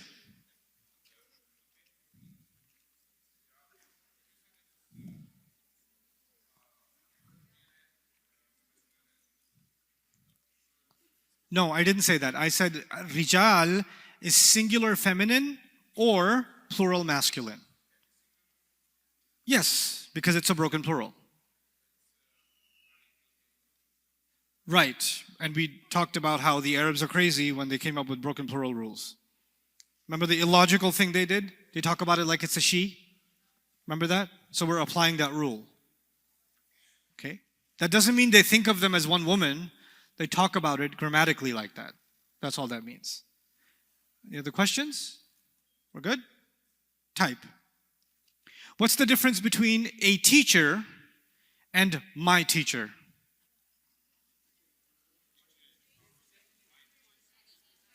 A teacher is any teacher. My teacher is very specific. What's the difference between a girl and Zainab? Okay, what's the difference between a chair and that chair? A chair is, and then that chair is. Every ism is either generic, general, or specific. It's either general or what? Specific. We don't use general or specific in this class. We use common or proper. We use what? Common or. So a chair is common. A book is common. A messenger is common. A religion is common. But Islam is what? Proper. Muhammad sallallahu alaihi wasallam is proper. That chair is proper. The moment you specify, you are in the world of proper. Now, what do you think is more common? Common. So, in gender, when we studied gender, did I teach you masculine or no? I didn't teach you masculine. I only taught you what? Feminine. If it's not feminine, automatically it's masculine. What am I going to teach you in common and proper? I'm only going to teach you proper. And if it's not proper, it's automatically, that's it. Easy peasy, lemon squeezy. Okay, there are 7 types of proper isms. There's an easy, logical list. 7 types of proper isms. Number 1, specific names. Make sense? Nouman is proper. Ijlal is proper. Ahmed Ali is proper. Or is it Ahmed Ali or Ali Ahmed? Ali Ahmed is proper. Let's see. Imam Nadim, proper. Sheikh Yasser, proper. Why not names? Why specific names mean when I use a name, I'm using it for a particular person, specific name, or a particular country, or a particular company, or a particular newspaper, or a particular book, or a particular anything. When I name something specifically,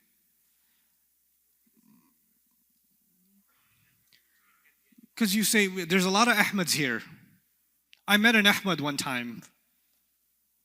It's a name, but I generalized it. I mean a very particular person. Okay? Specific names. Second, words with al. Oof, that's a big al.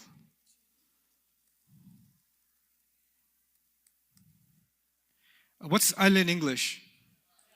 Good. Okay, the only thing I need you to know here is how to use al properly. How to use al properly in Arabic.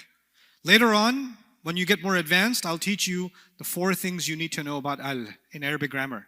What can al mean? It can mean four things in Arabic grammar, but that's much later. Right now, what I need you to know, yes, my dear? Lam what? Lam al what? Lam Qamari. Oh, that's the Tajweed class. Okay, yeah. No, there's Lam al-Ahad, Lam al-Ahad al-Jinsi, Lam al-Istighraq, Lam al-Ta'ri. No, this is not, this is different Lam. Okay. Let me tell you about this. Can somebody read the Muslim chart for me? Actually, no, all of you can. Muslimun, Musliman, Muslimin, Muslimani, Muslimaini, Muslimaini, Muslimuna, Muslimina, Muslimina, Muslimatun, Muslimatan, Muslimatin, Muslimatani, Muslimataini, Muslimataini, Muslimatun, Muslimatin, Muslimatin. Okay, we're going to read the whole thing again. This time we're going to read the light version. What version? The light version. Let's go again. Muslimu, Muslima, Muslimi, Muslima, Muslimai, Muslimai, Muslimu, Muslimi, Muslimi, Muslimatu, Muslimata, Muslimati, Muslimata, Muslimatay, Muslimatay, Muslimatu, Muslimati, Muslimati. Now I'm gonna read the al version. What version? So there's three versions. There's the normal version, there's the light version, and there's the al version. Now listen to the al version. Al-Muslimu, Al-Muslima, Al-Muslimi, Al-Muslimani, Al-Muslimaini, Al-Muslimaini, Al-Muslimuna, Al-Muslimina, Al-Muslimina, Al-Muslimatu, Al-Muslimata, Al-Muslimati, Al-Muslimatani, Al-Muslimataini, Al-Muslimataini, Al-Muslimatu, Al-Muslimati, Al-Muslimati. What is weird about the al version? Anyone? When it comes to the ending sounds, it takes it away. But when it comes to the ending combinations, it keeps them. The noon stay. So it's kind of like sometimes light, sometimes heavy. I told you when there's al, the question of light and heavy becomes what? Irrelevant. Remember that, because al has its own version, and that is when there's a tanween, it goes away. When there's an extra noon, it stays. Al-Muslimuna, fine. But al-Muslimun, no good. Al-Muslimun, remember, is like your in-laws and her in-laws over at the same time. No sense. It's either al-Muslimu or Muslimun. Either have the al or have the tanween. That's the only way it'll make sense. You with me? So that's the important thing about al, which means the. Okay, now, the third. Pronouns are all proper. Do you know the pronouns? I think you do. What you got? Huwa, huma, hum. Hiya, huma, hunna. Anta, antuma, antum. Anti, antuma, antunna. Ana, nahnu. Excellent job. You must know page 6, you must know page 18. I don't expect you to memorize page 13 and all the words that are feminine because the Arab said so. That's okay. If you don't memorize that, I'm okay with you. But I'm not okay if you don't memorize 6 and what? 18. Now, what do you know about huwa, huma, hum, hiya, huma, hunna, anta, antuma, antum, anti, antuma, antunna, ana, nahnu? All of them are what? Proper. They're pronouns, they're all proper. They're all proper. Okay? So if you ask, is a pronoun proper or common? The answer is always the same. It is always proper. Okay. Pointers are proper. Pointers are also proper. We will learn, in a few days, we will learn the pointers. But you remember when I was saying dhalika and I was saying tilka? I was using that to what? Point. So there are words in Arabic. Now, what are pointers in English? This, that, these, those. Okay? Those are pointers. The moment I point at a chair, I specified the chair. So a pointer by itself is always proper. Okay, so now let's see if you can remember these from memory. What are the ones we have so far? What are 4 things that are proper so far? Proper names, specific names, good. Al, pronouns, pointers, pointers. Something called ism mowsool. Ism mowsool.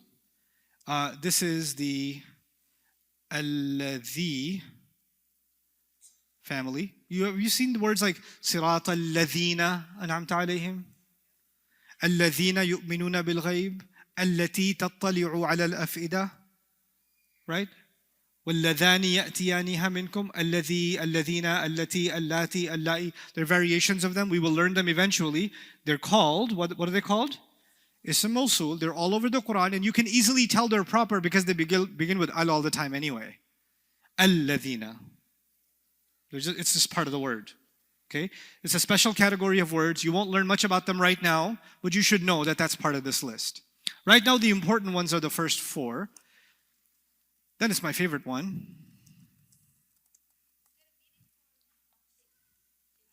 Examples?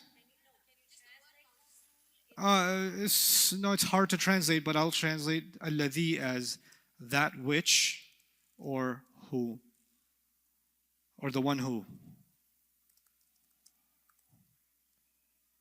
So it's a weird combination, complex word. Yeah. ذَلِكَ تِلْكَ هَذَا, this, that, those. Derived, the derived noun. Yeah, why do you want to know that? It won't help you at all. Leave it, leave it. Okay. Okay, let's talk about the one being called. My daughter's very old now, but when she was little, she did something. It was pretty funny. She used to love to draw, hand painting. And I was sitting there having my vanilla ice cream, and she was drawing something on the, she was 3 years old, just drawing with her hand, something blue and gray. And she brings the art project to me. It hasn't dried yet.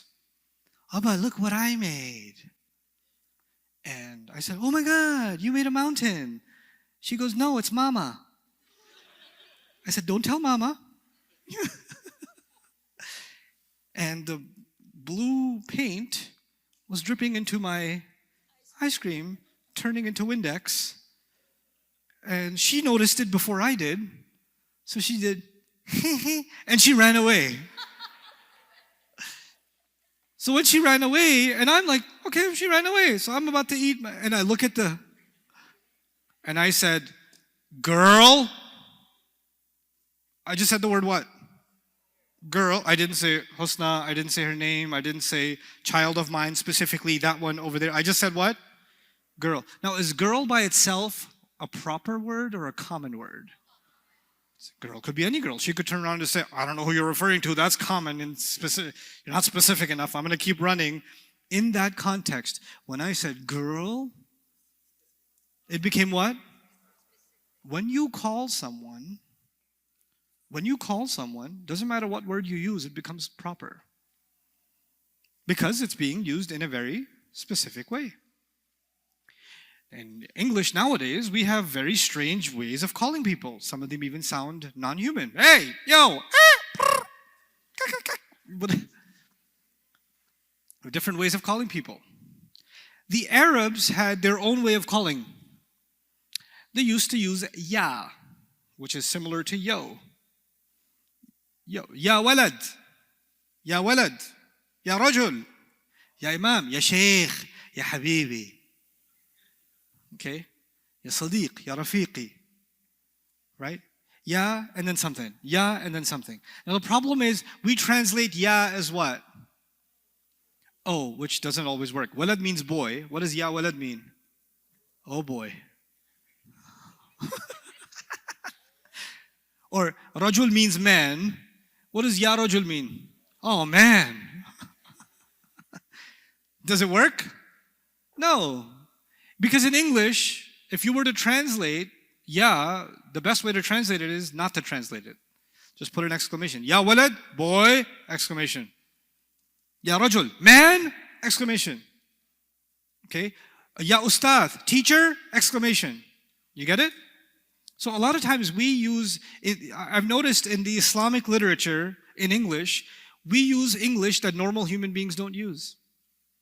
You'll never use it outside. They said, O Messenger of Allah, sallallahu alaihi wasallam, O you who believe. O you who believe? Do you ever use that does your English teacher use that in class? O you students of 3rd grade, hast thou not completed the homework? O ye who scored more than 90, glad tidings to thee. We don't use these words. The purpose of translation is to make the language that you're translating from accessible to you. If the translated language is also formal and disconnected, it kind of loses the point of translating to begin with. You're trying to bring the meanings closer to you, not make them distant. And there was a time where those translations were relevant. But English has evolved. English has moved on. So we have to try to capture what's happening with English now when we translate, right? So, ya is one of those things that doesn't translate easily. But what you should know is when we call on someone in Arabic, then we don't actually have to use al. So I can say ya. For example, if one of Allah's names is Rabb, I can say Ya Rabb. I don't have to say Ya Ar-Rabb. That would actually be incorrect. I say Ya Rahman, Ya Rahim. Yes.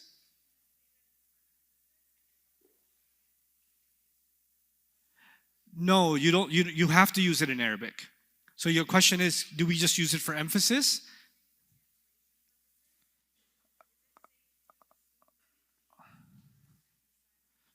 No, it just means you're calling.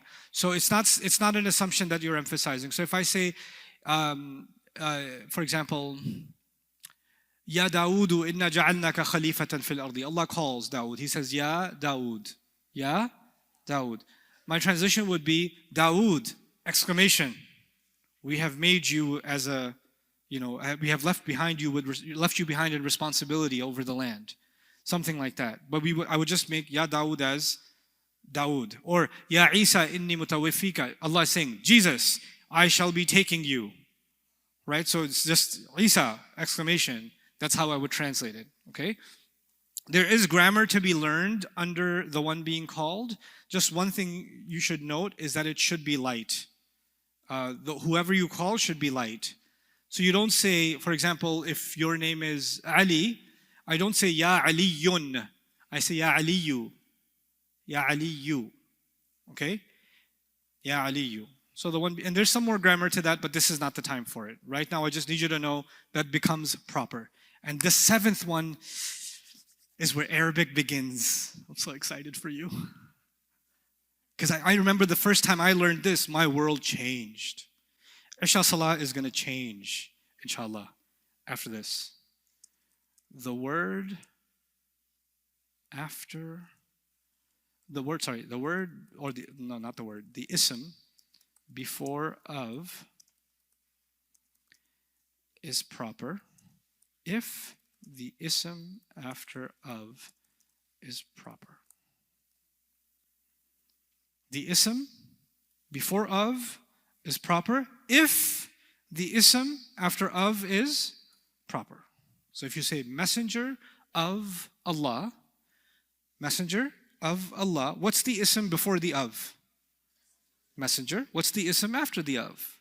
The word Allah. Since the word Allah is proper, messenger becomes proper. If I say let's try some English examples. If I say the weight of a fly, what's the word before the of? Weight. What's the word after the of? A fly. Is the word after of proper? No. So according to Arabic, weight is actually common. Because a fly is common. In English, we say the weight of a fly. But the Arabs say, you can say the all you want. We consider the weight common. Okay? If I say knowledge of the Quran. Is the Quran proper? Because of what? The.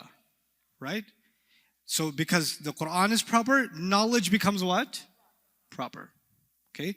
What about the leader of a nation? Why? Because a nation is common? I don't care if I see a the on leader in English. I'm not thinking about English grammar right now. I'm thinking about Arabic grammar. You with me? How many things make a word proper in Arabic? Let's see if we can remember them from memory. Let's see. Let's do a mental exercise. Specific names, that's one. Okay, six more. The word al, now I got two. Five more. Pronouns, three. Four more. I say pronouns, pointers, and ism mowsool go together, all three. They're a package. Pronouns, pointers, and ism mowsool, alladhee, alladheena. So that's already how many? Five. The one being called is proper. And number seven, if the word, really nice. Tell me four properties of al-insan. Status, number, gender, and type. I want all four. Status, rafa. Singular, masculine. Proper, why? Nicely done. Nicely done. Okay.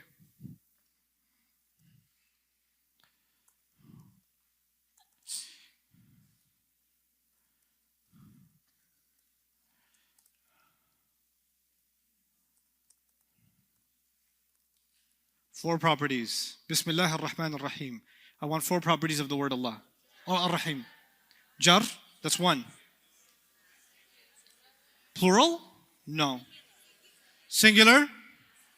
Masculine? Where'd you get proper from?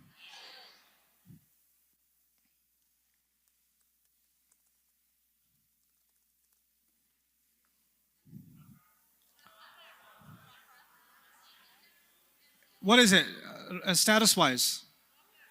Rafa? Singular? Masculine? Proper. There's no al. Oh, it's a name. That's item number. Not everything has to have an al. There's 7 of those. Not one of them, is 7 of them. Nuh is proper. Okay.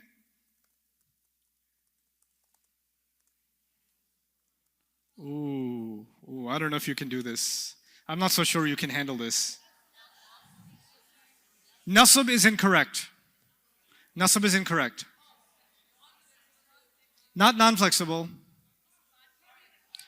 Partly flexible. What is partly flexible? The Rafa version is Maryamu. The Nasab version is Maryama. And the Jar version is also. So the status is Nasab or Jar. Good. Okay, one problem solved. Nasab or Jar. Singular. How you know feminine? How you know feminine? Where you got the marbuta at the end? You got a little alif at the end? Where you get feminine from? Is one of the words the Arab said so? Huh?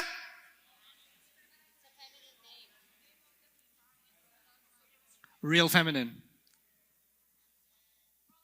Proper or common? Why? Specific name. Yeah.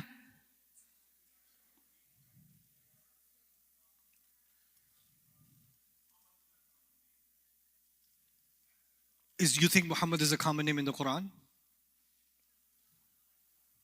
We're learning Quran, aren't we? It's all good. Ya walad. I didn't ask. There's an order to things. Status, number, gender, and then type. Rafa. Singular? Masculine? Why is it proper? There's no alif lam on it. When you call someone, it becomes proper. You guys are getting good. You guys are getting good, mashallah. I don't know what to do with you people. No, not that yet. I want you. Last one. Wait. I'm going to tell you what it means. You're going to write it down on the side. Then you're going to tell me. I want 4 properties, okay? Actually, I don't want 4 properties on this one. Let me write it again, because you're not ready for that one. As-sunana.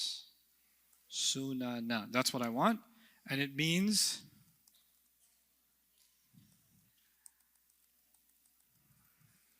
legacies, not a mall.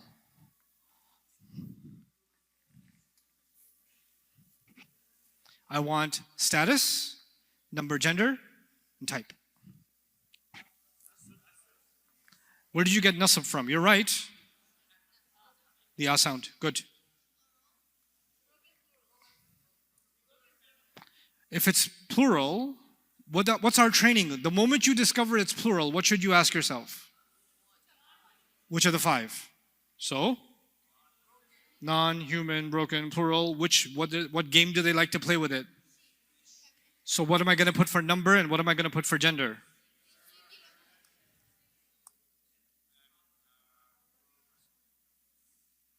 Common or proper? We're not going to put plural masculine because it's non-human. We put that for human broken plurals, not for non-human broken. So common or proper? Proper? Okay. If I said, and I'm just looking at the ism part, so I'm going to take the ba off. Ismillahi, the name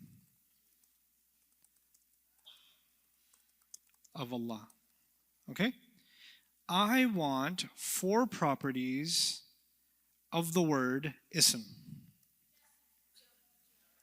Where did you get jar from? You're right, but where did you get it from?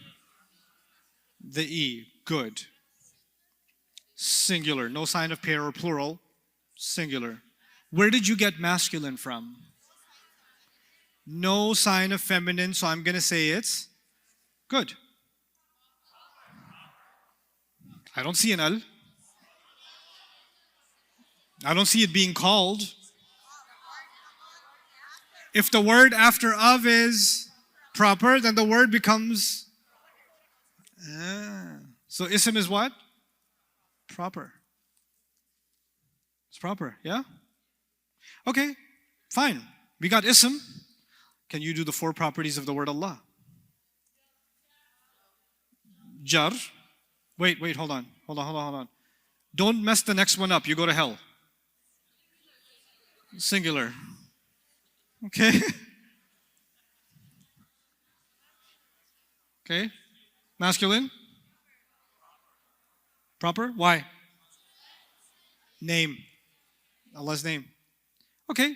We got Bismi and we also got Alladhee. What about Ar-Rahmani? Jar. Good. Why? Singular? Masculine? Proper? Okay, let's see how good you really are. Alhamdu. 4 properties. I want 4 properties. Rafa, nasab or jar? Rafa? Why Rafa? Nice. Singular? Why is it masculine? It's got a dal on it. Dal.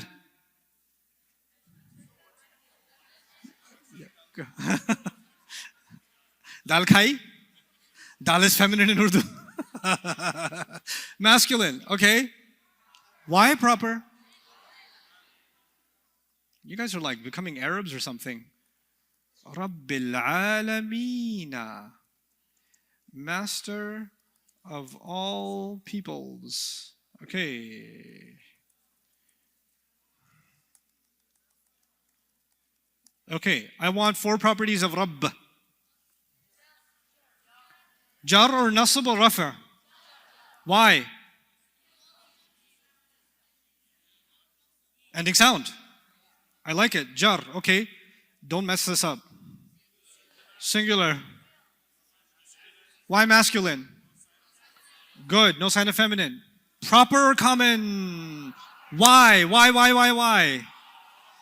If the word after of is proper. How do you know the word after of is proper? Al. Proper. Sweet. If the word after of is proper, then the word before of is considered proper. I gave you the meaning with an of. Okay? Now, we have 15 minutes. I'm going to give you something juicy and mess you up. No memorization today. Congratulations. But you better give me solid 6 and 18 tomorrow. I expect this tomorrow. Watch this.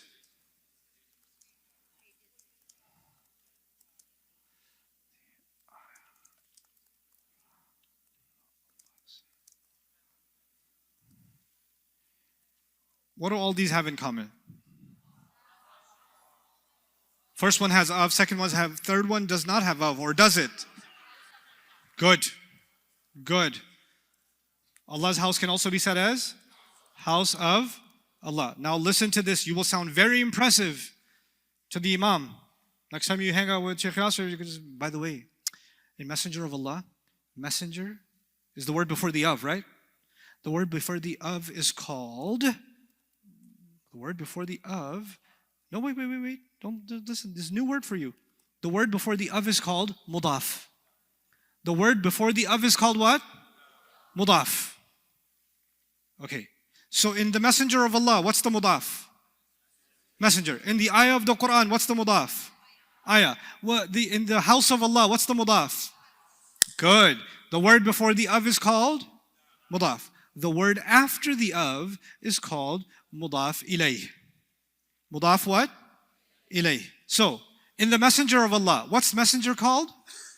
Mudhaf. What's the word Allah called? Okay, in ayah of the Quran, can you explain the grammar? What's mudhaf? What's mudhaf ilayh? Ayah is mudhaf and the Quran is mudhaf ilayh. House of Allah, what's mudhaf? What's mudhaf ilayh? House is mudhaf and the word Allah is? Good job. If I say his class, what's the mudhaf and what's the mudhaf ilayh? Class of his, which means class is mudhaf and his is. Now listen. I will teach you this tomorrow, but I want to take your head for a spin today. If you can do two things to a word, any word, if you do two things to any ism, you can make it a mudhaf. And if you do one more thing to the next ism, you can make it a mudhaf ilayh. Listen, how many things do you need to do to a mudhaf? Two things. How many things do you need to do to the mudhaf ilayh? One thing. The one thing you need to do to the mudhaf ilayh, you already know. Whatever comes after of, what do you have to do to it? You have to make it, what status? What comes after of? Just make sure the second word is what? If it's jar, it's ready to be a mudhaf ilayh. Now all it needs is a juicy what? Mudhaf. But the mudhaf says, hey, I need to do two things to be ready for this marriage. The mudhaf ilayh needs only one thing to be ready for the marriage, which is what? Just, I'm after of, I'm ready to go, jar. The mudhaf says, I need how many things? Here's the two things the mudhaf needs. Mudhaf says, listen, I need to go on a diet before this wedding. I have to be light. The mudhaf has to be what? Light. Okay? It has to be light. It cannot be what? It's not ready for an Idhafa relationship if it's heavy. To be a mudhaf, you have to be light. But that's one condition. I said how many conditions? It does not like al. Mudhaf does not want al. Okay, so watch this. A mudhaf wants two things. No al and light. What does the mudhaf ilayh want? If you can do that to any two words next to each other, automatically an of gets created in Arabic. Automatically what happens in Arabic? OF. There is no of in Arabic. The word doesn't exist. It happens when you get a mudaf and a mudaf ilayh. How do you get a mudaf and a mudaf ilayh? The first word has to be what two things? Light and no al. And the second word has to be what?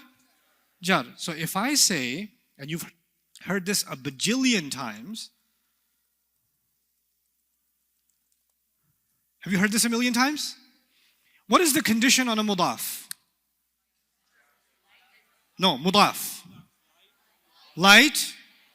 Is Rasulu light? Does it have al? Looks like it might be a, but we can't be sure if it's a mudaf unless we find a mudaf ilayh right after it.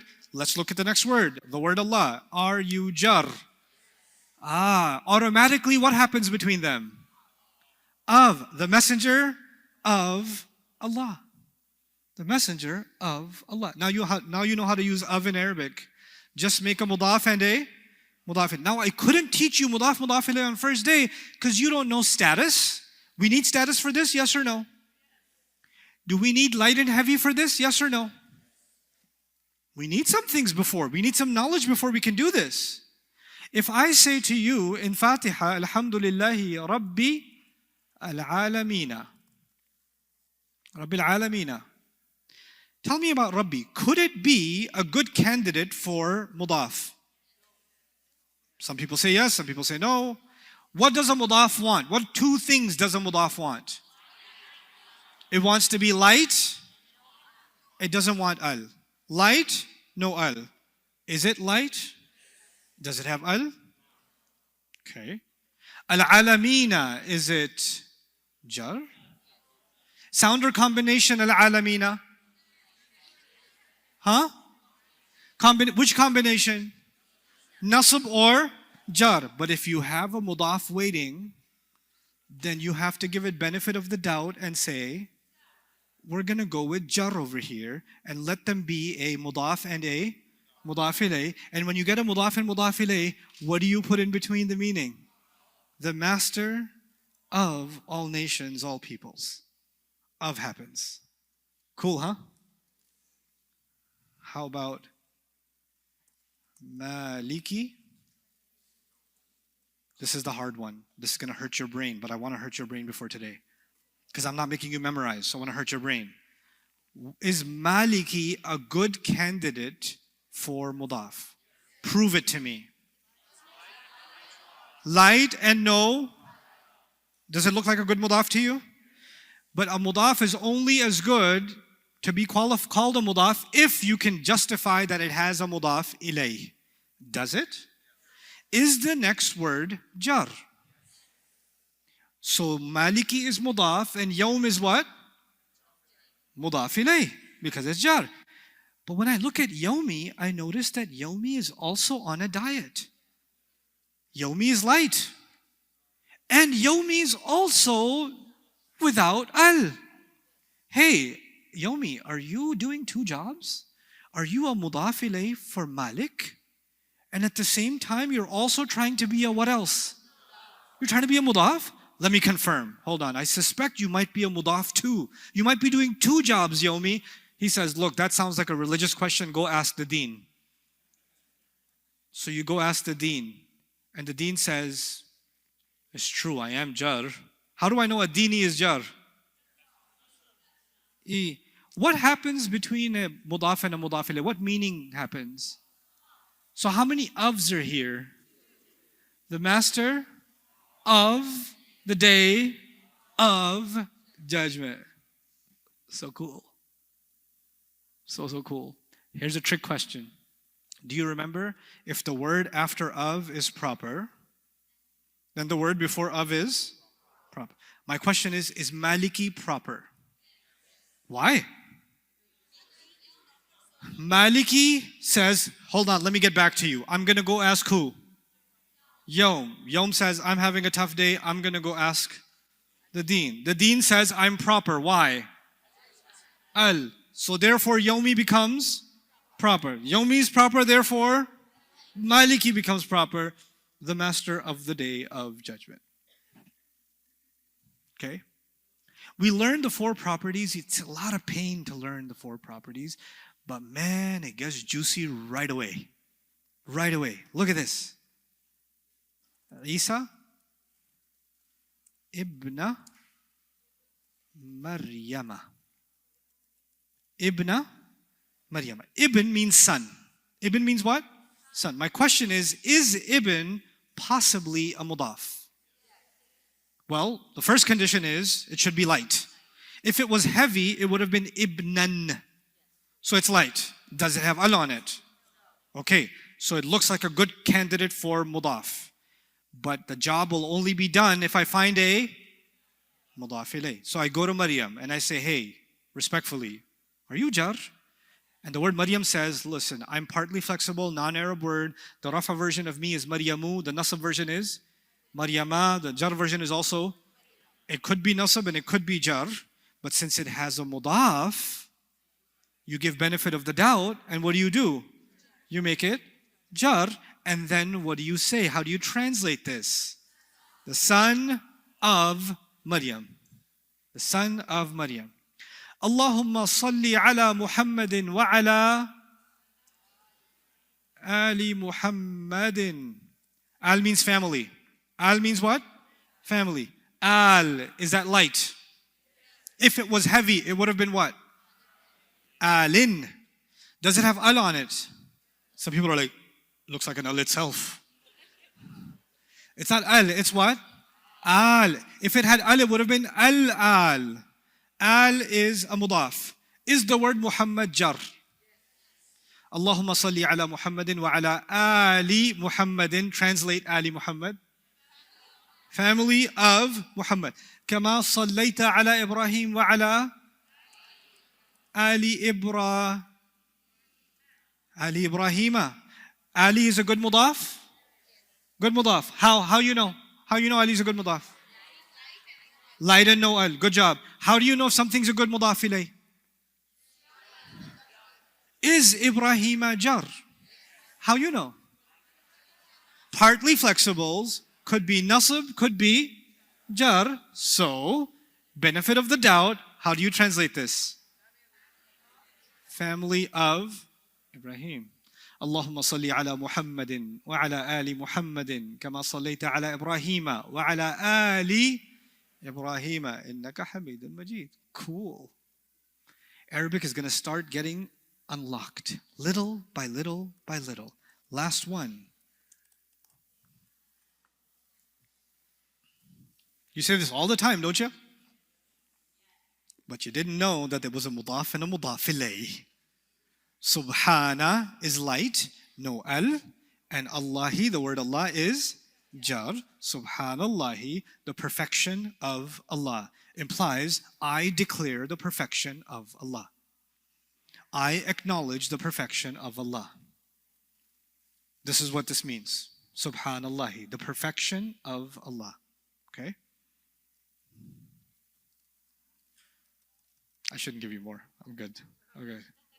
Let's quickly recap what we've done for the day so you have a picture and I can let you go. We've done status. We've reviewed status enough times so I don't have to give you notes underneath status. Number, the essential point is there are 5 kinds of plurals. That's the key takeaway. Gender, basically you have to know fake feminine. You don't have to worry about anything else. Everything else is common sense. You just have to know fake feminine. Okay? Type, there are 7 categories. Right? 7 categories. Then I told you about what? Mudaf and Mudaf ilayh. And what do you know about Mudaf and Mudaf ilayh? Mudaf gets what? Light plus no al. And Mudaf ilayh gets only one condition. What's that? It has to be jar. Which means tomorrow as we start next semester, this is what's going to happen. We spent 3 days trying to figure out one word. Tell me 4 things about one word. Tell me its status, tell me its number, tell me its gender, tell me its type. One word is like one brick. A word is like what? A brick. And language is a building. Now it's time to start putting bricks, what? together. The first two bricks we put together are mudhaf and a mudhaf ilayh. Once you know the four properties, you can start putting bricks together in different ways. And one of the most important things in any language is how do you use an of between words? How do you drop an of between words? Now we already know, because of those bricks, we already know one of those connections between two words, which is the mudhaf and mudhaf ilayh connection. Over the next 3 days, I'm going to teach you 5 different brick connections. 5, and one of them is already done. One of them we already started. We haven't finished it, we started it, which is what? The mudhaf and the mudhaf ilayh. This marriage between the mudhaf and the mudhaf ilayh is called the Idhafa. The word is Idhafa. Idhafa means mudhaf and a mudhaf ilayh together. You know how you say husband and wife and then you say they're a couple? So you say mudhaf and mudhaf ilayh, they're an Idhafa. They're an Idhafa. That's the word Idhafa, just means a couple of a mudhaf and a mudhaf ilayh. The pair is called an Idhafa, okay? So we've started the Idhafa. I made you memorize 2 things so far. Ladies and gentlemen, what are those 2 things? Muslimun? I already know it. I'm pretty sure I know it. I think I'm here to make sure you know it. Muslimun, Musliman, loud. Muslimin, Muslimani, Muslimaini, Muslimaini, Muslimuna, Muslimina, Muslimina, Muslimatun, Muslimatan, Muslimatin, Muslimatani, Muslimataini, Muslimataini, Muslimatun, Muslimatin, Muslimatin, and the pronouns huwa, huma, hum, hiya, huma, hunna, anta, antuma, antum, anti, antuma, antunna, ana, nahnu. I am very excited to see how much you guys are going to unlock over the next few days. Jazakumullahu khairan. Assalamu alaikum wa rahmatullahi wa barakatuh.